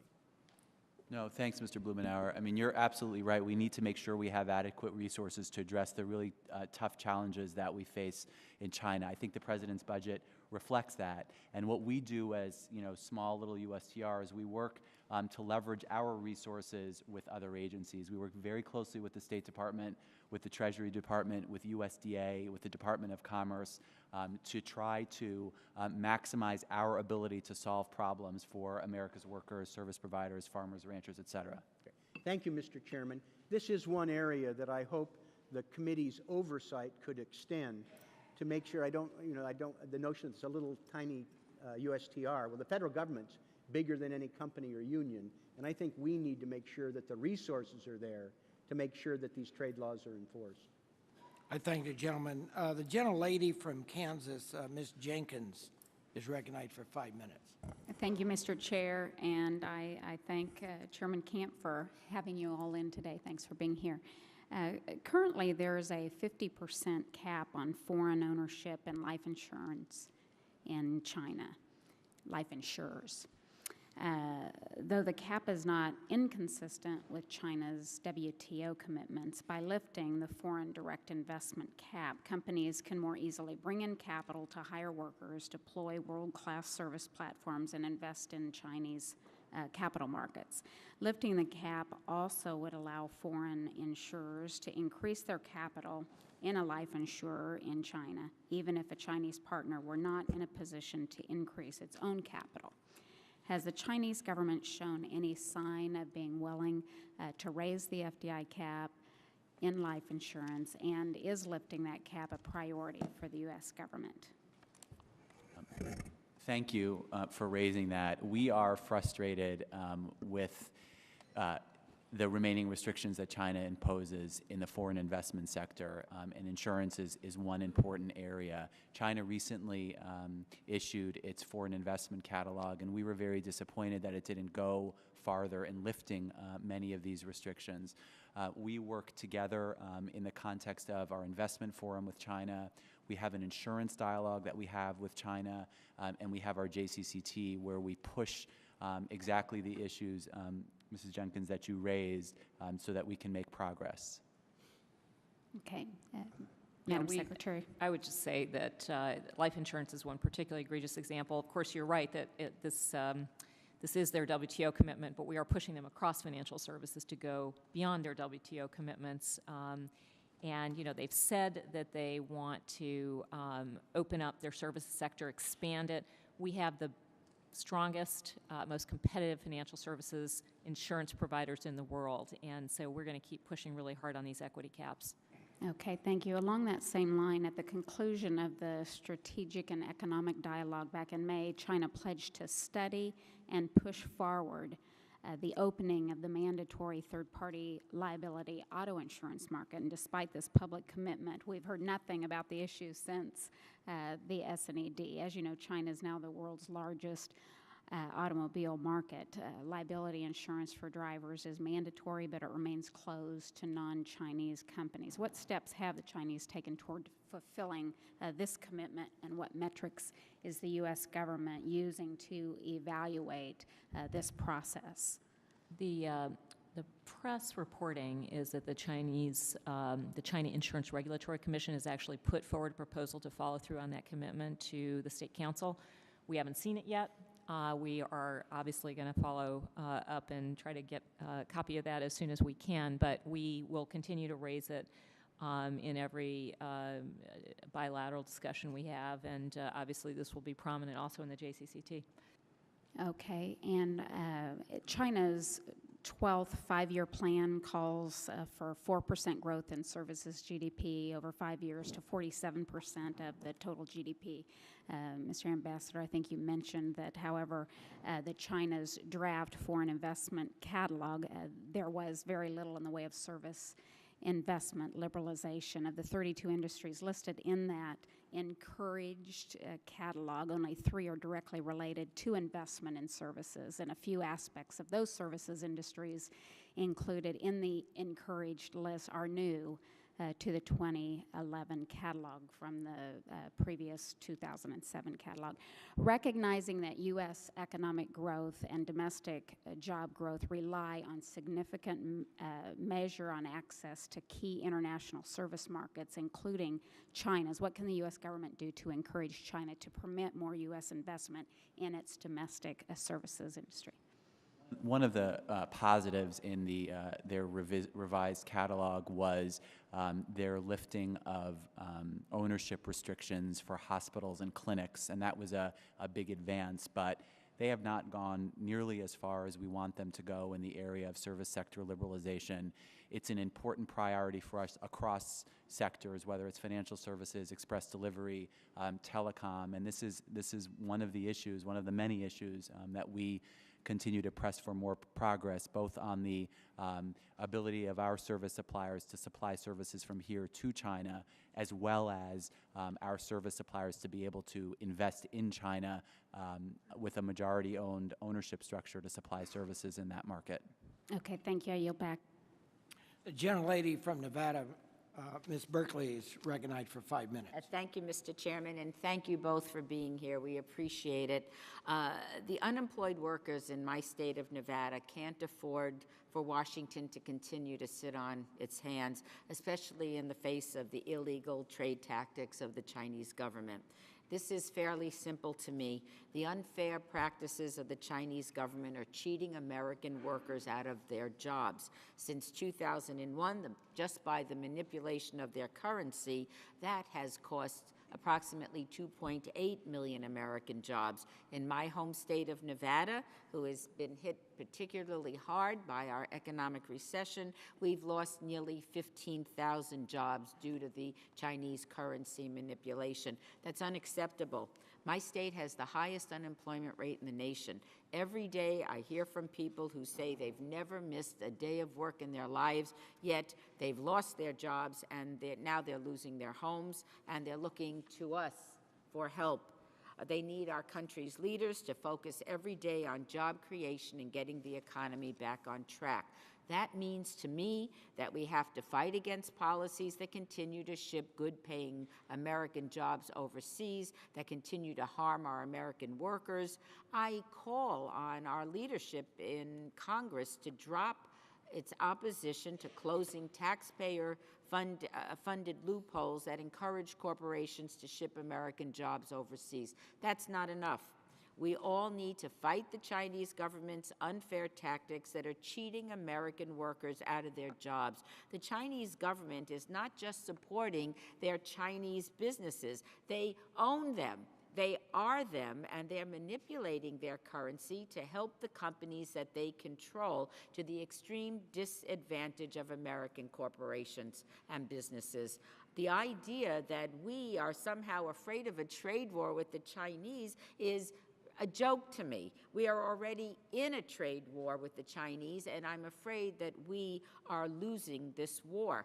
We need to stand up on behalf of the unemployed workers in Nevada and the nation as a whole and say, enough is enough. We can't do this anymore. You can't do this anymore. And this is why I urge Congress and our administration, who you are here representing, to change course, stand up to the Chinese government on behalf of American workers and American businesses. I think we need to stop worrying about what the Chinese government's reaction is going to be, stop standing up for the Chinese government, and start fighting to create jobs for American workers here at home. You mentioned, and the U.S. has lost $23 billion estimated on pirated software and intellectual property theft, on counterfeit products by the Chinese. We've lost countless billions more on their currency manipulation, and countless billions more on trade distorting measures that are not contained in the other two.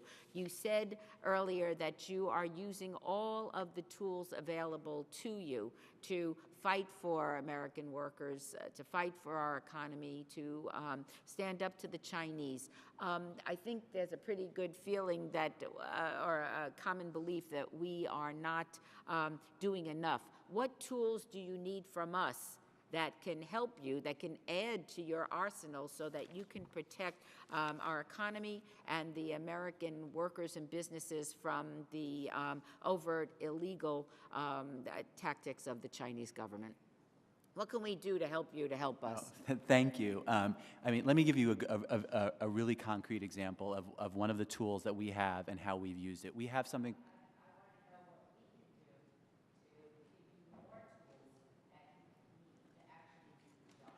I think the cooperation that we have, this hearing is an example of something that's very important. It's very important for our counterparts in China to hear that Congress and the administration are working hand in hand to address the concerns, whether it's on IP, whether it's on subsidization. Oftentimes I think our counterparts don't, they don't see the fact that the Congress and the administration have to work in very close consultation and cooperation to actually make progress. And that's why we're here today, and that's why we appreciate that you're having this hearing today, because it's important also for our Chinese counterparts to hear your concerns so that when we're in front of them, we're doing it on behalf of you. With all due respect, Mr. Ambassador, I've been here in Congress 13 years. For a number of those years, and in this very hearing room, they have heard us loud and clear. I think at this point, they think talk is cheap and that we're not going to enforce appropriate trade policies and rules. What do you need from us to make them listen and understand that we mean business? And that's why I like that Senate bill. Gentlelady's time has expired. Mr. Paulson is recognized for 5 minutes. Thank you, and thank you for being here to testify today and answer questions. I just want to follow up a little bit on the line of questioning we've already had. And we know China is the third the largest export marker. That's where the opportunities are for American companies to do well. But it's pretty clear that the Chinese government is not taking seriously its responsibility to trade freely and trade fairly. And it's our hardworking American innovators that cannot make the most of the opportunities to engage in the opportunity in China to trade because of these regulatory obstacles, the subsidies, the IP protection rights that are not protected, indigenous innovation, the service sector restrictions, the currency misalignment, and on and on and on. I do have a question that is directed about the medical device industry. And the medical device industry is very concerned about the price controls that are being proposed by the Chinese government. And this is an industry where we are still a net exporter, where there's a lot of innovation happening here in the United States.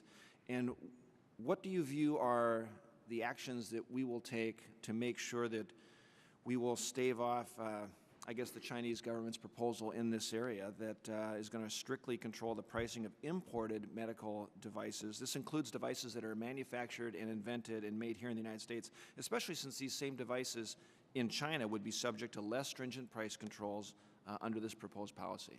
Mr. Ambassador. Thanks, Mr. Paulson. We have two, I think, serious issues on the medical device front. You raised one, and that's price controls. Over the past number of years, China has been poised to impose price controls on medical devices. We have been successful over the past 5 years in staving them off.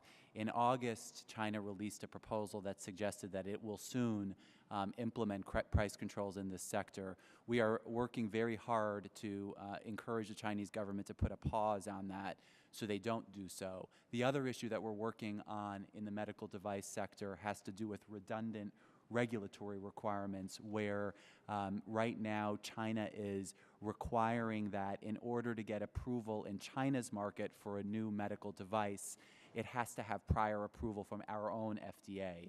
And that causes unreasonable delay in our view, and it's another priority area that we're working on in the medical device area.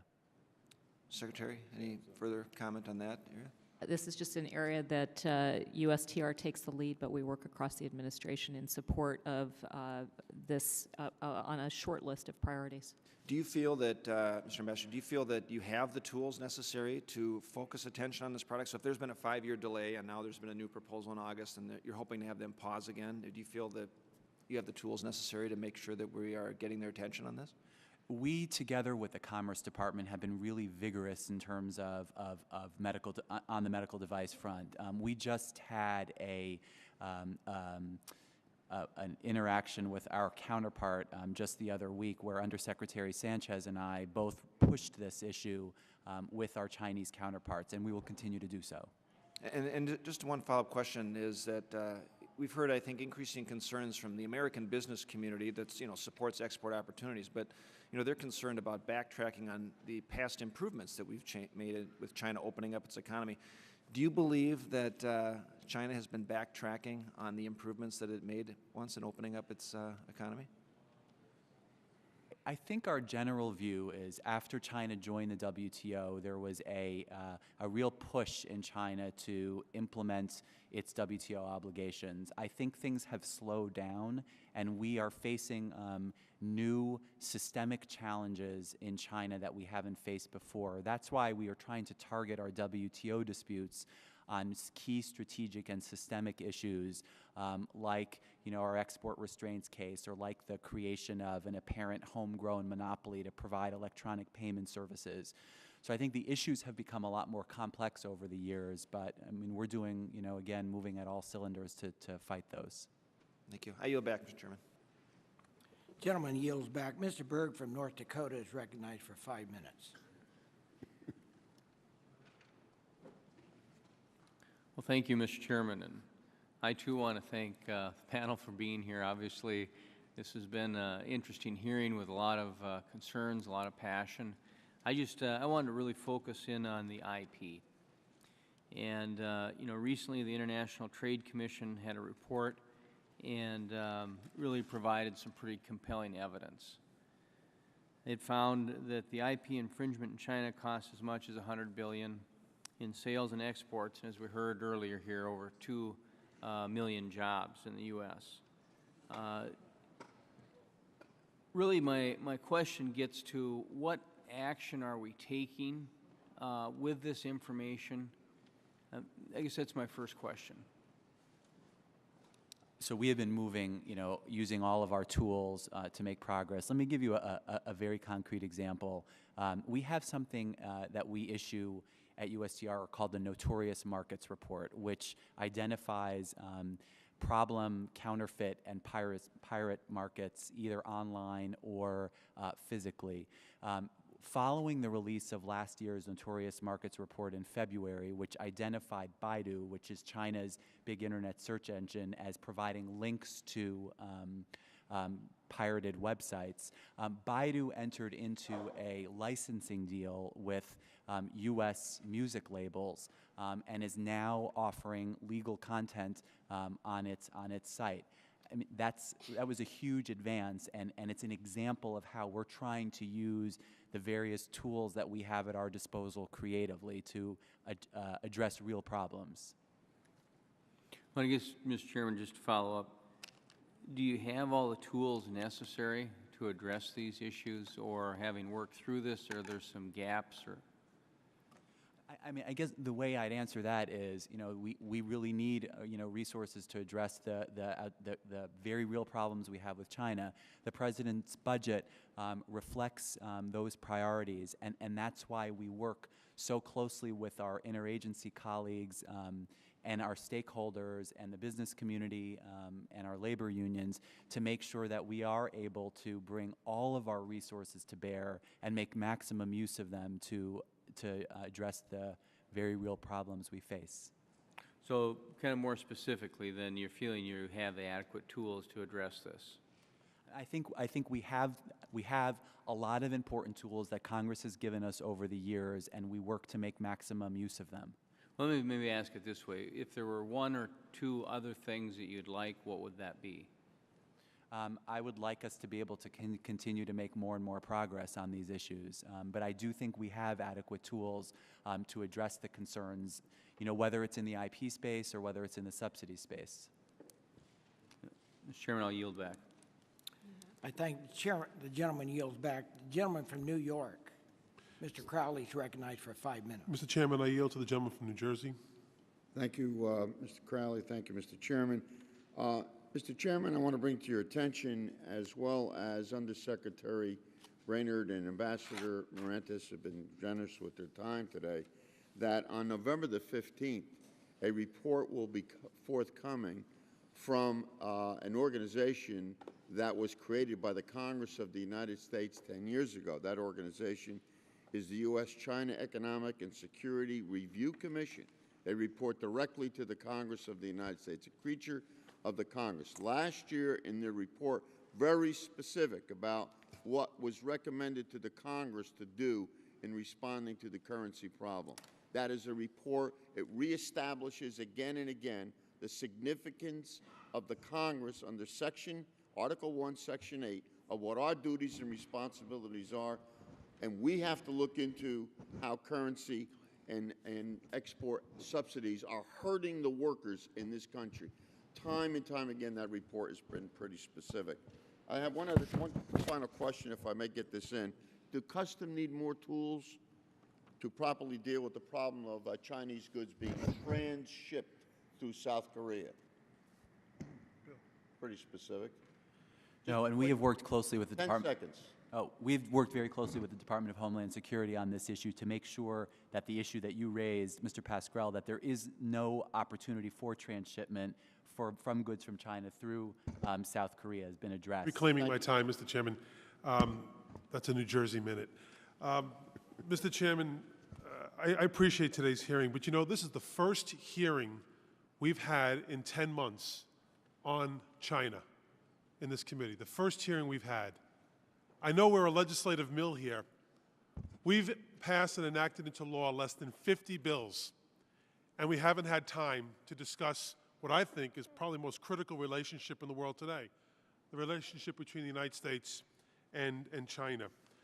The fact is, some of our commercial relationships with China are beneficial to America. Our services exports to China are in a surplus, and that's a good thing, but our overall trade relationship with China needs to continue to be rebalanced. One of the frustrations we have here on the committee is we constantly hear from American companies that are getting the runaround from Chinese authorities. The previous administration under President Bush did not take serious action, I don't believe, whatsoever to defend American industries when it came to China. Even when there was evidence that American companies weren't getting a fair shake, there just wasn't a sense of urgency about trade enforcement. I use the tire dumping as an example. And I want to thank this administration for at least moving in a strong way towards enforcement with China. Now, Ambassador Kirk has mentioned to us that they have already run out of funds when it comes to translative services with China. Is that correct, Ambassador?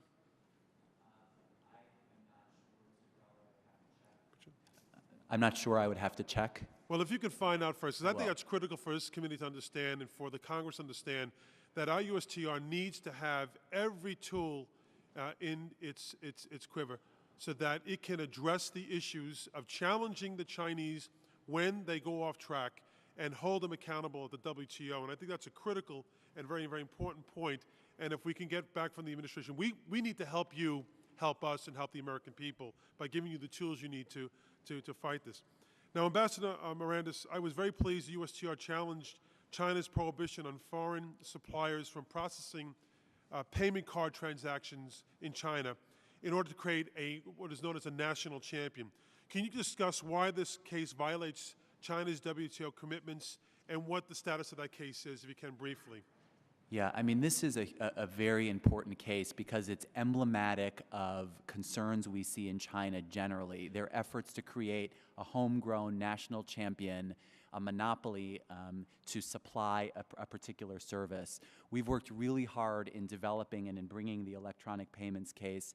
It's now before a WTO panel, and we would expect a ruling from the WTO sometime next year. I thank the gentleman.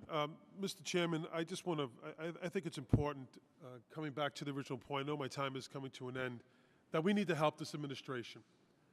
They are confronting enormous challenges when it comes to making sure and ensuring that the Chinese are playing in a fair way when it comes to the WTO and the commitments that they have made. I didn't support WTO for China, nor did I support PNTR for China. But now that we're in this situation, we need to make sure that our administration, regardless of party affiliation, has the resources and tools, including translative services, so that we can do this in a fair and balanced way, and one that helps to benefit the American people. And I yield back the balance of my time. Oh, the gentleman yields back, and I would say that I agree with the gentleman from New York. I know Chairman Camp does, and I might mention, just as a quick response, we have had Ambassador Kirk here, we've had Secretary Geithner, we've had FTAs, so that this trade has come up numerous times here on this committee. With that, I yield 5 minutes to the gentlelady, Ms. Black. Thank you, Mr. Chairman, and again, thank both of you for being here today. I know we've had a lot of conversation about currency misalignment and subsidies and protecting IP. All these are very important, but I want to turn our attention to something that hasn't been spoken about, and that is that China has been restraining exports on rare earth minerals to the United States and Japan. Of course, this type of action does raise serious concerns and issues underneath the WTO agreements. Just last week, China's largest rare earth producer suspended production of rare earths minerals for 1 month in a very transparent effort to maintain artificially high prices. And so the United States has worked well with all of our allies, in particular Japan and Europe, to address this issue in the past, but this new action, of course, is very concerning. And if you could provide us an update on what is currently being done on this issue. Yes, I mean, we are very concerned about China's export restraint policy, which affects numerous raw materials, including rare earths. We have been cooperating very closely with other trading partners on this particular issue to raise it with the Chinese at the highest levels. We are raising this in the context of the JCCT. We are working very closely with third parties, and we're in the process right now of conducting some extensive research in an effort to consider next steps. On a separate track, we have a WTO case that we filed on export restraints. These don't affect rare earths specifically, but they affect other raw materials. We won that case before the WTO panel, and it is pending before the appellate body right now. And that's another example of a huge WTO challenge that tackles systemic problems that we face in our relationship with China, and export restraints is an example of that. Ms. Brainerd, do you want to comment on that as well? Just to agree with the importance of this issue and to say that it's something that has caught our attention from the very start. As Ambassador Maranta said, we have a cross-agency working group that's focused on this issue. The WTO challenge, I think, was very significant. And more broadly, I think USTR has taken WTO enforcement actions very strategically in those areas where the judgment is that it will have the biggest overall impact in setting precedent for other barriers. So the win that we had in that area, I think, is extremely important, and hopefully that will help accelerate progress on the rare earths issue.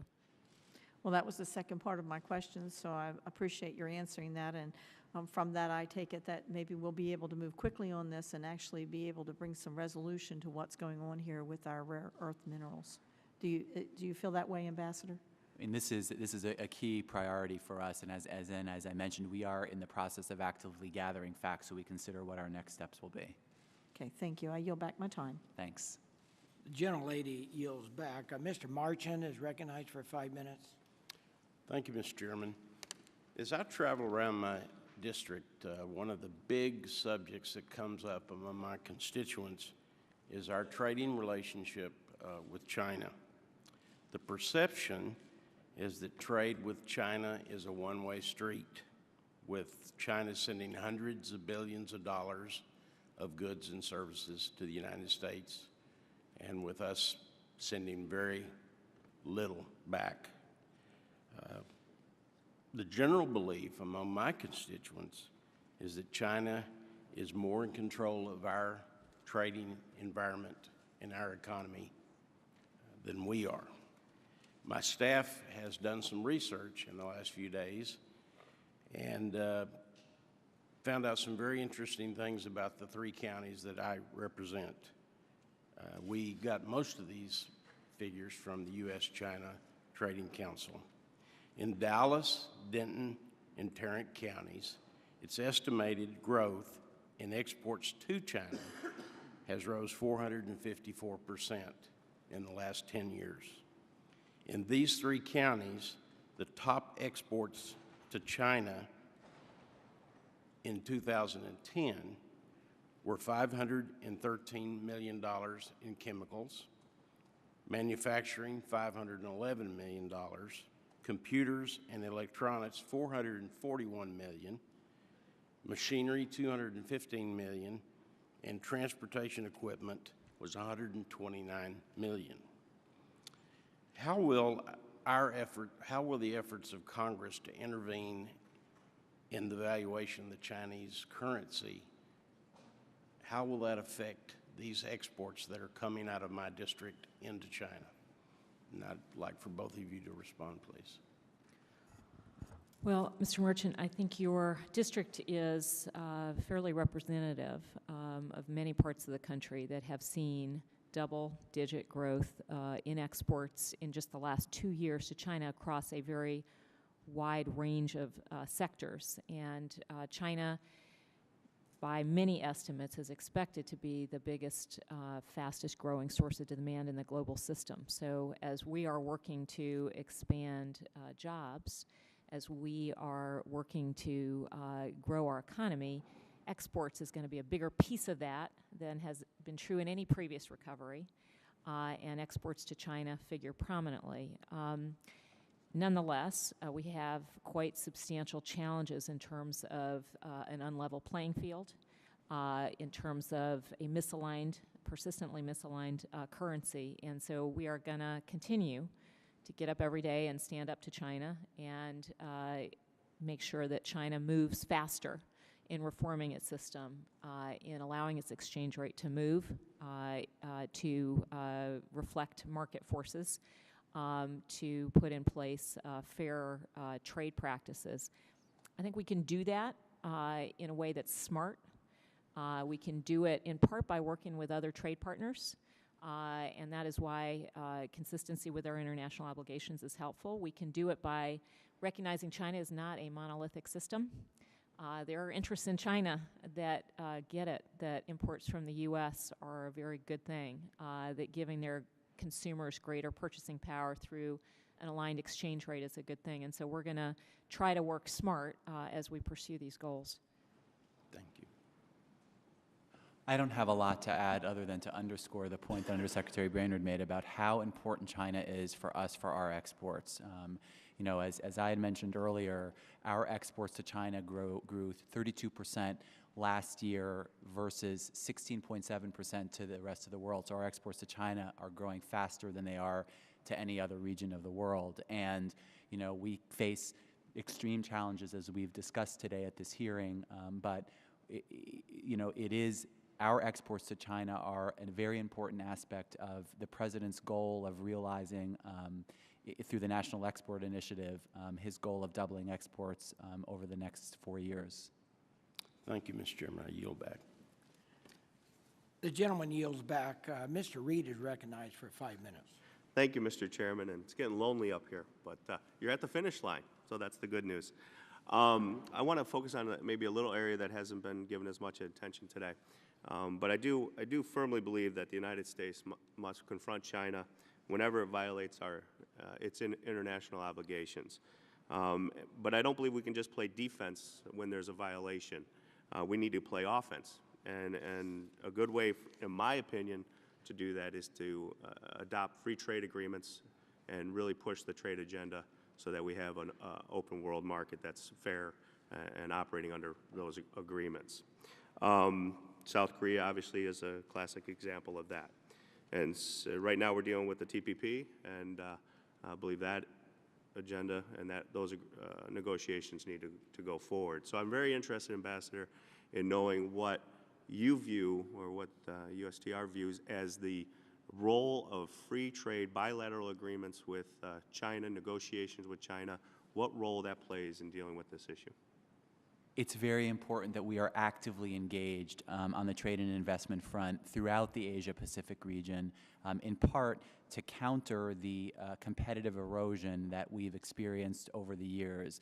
I'm really excited about that you mentioned the TPP. Our negotiators are in Lima this week conducting the 9th round of TPP negotiations as we lead to accomplish what the trade ministers from the TPP countries have asked us to accomplish by the APEC leaders meeting in Honolulu, which is to achieve the broad outlines of a TPP agreement. We are well on track to do that. We have negotiating text on a whole variety of subjects, you know, goods, services, intellectual property, the environment, labor, and just for this round, we tabled the first ever text on state-owned enterprises, which goes to address some of the very concerns we were talking about today regarding the competitive distortions that state-owned enterprises put in the international market. But outside TPP and the negotiations going on there, and I would agree those negotiations are going down the right path, but what specifically are we doing in regards to relations with China, getting them to negotiate a bilateral investment treaty, you know, getting into the issue of Taiwan and the trade and investment framework, that those discussions have ceased, my understanding is, well over a year ago. You know, where are we going with it? What's the vision from your perspective sitting in the trade office as to where we're going with that agenda? Sure. I mean, we are moving on multiple fronts. On China, you know, President Obama and President Hu reaffirmed their commitment to concluding a bilateral investment treaty negotiations. We just had negotiations just last week with India with respect to a bilateral investment treaty that we're negotiating with them. We are moving, for example, with the Philippines in concluding agreements on trade facilitation.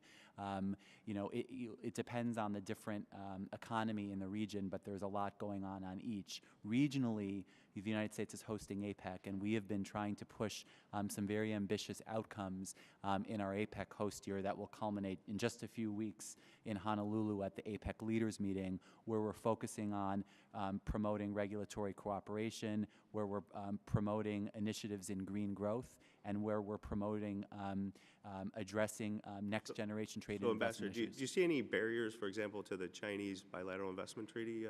The president and the president who have agreed to set that as an agenda. Any barriers there that you see? It's going to be a tough negotiation. There are a lot of very difficult issues that our investors face, and the purpose of the BIT will be to level the playing field for our investors in China. And there are issues, regarding market access, with respect to transparency, performance requirements. They're going to be very tough to negotiate with the Chinese, but it's something we're committed to doing so because it's the right thing to do for our investors and for the jobs in the United States. And how is the Chinese counter negotiations? Have they been coming to the table, acting in good faith, and moving the agenda forward? Both sides are committed to the negotiations. Okay. Thanks. I got 2 seconds. You want to say anything? I just think the passage of the U.S.-Korea Free Trade Agreement, we're sort of back in the game in the region. It's extremely important that we can develop a trade agreement through the Trans-Pacific Partnership that's highest standard in that region of the world. I think, as you said, that is our strongest suit in terms of having a good offense, because ultimately China's going to want to come to where those disciplines are. Amen. All right. With that, I yield back, Chairman. Thank you. The gentleman yields back. With that, I'd like to close with a comment and a question to Ambassador Moranis. I believe our approach in dealing with China should focus on how we can create the most jobs here in the United States. The International Trade Commission has done numerous reports on the impact of Chinese trade barriers have on our exports and jobs.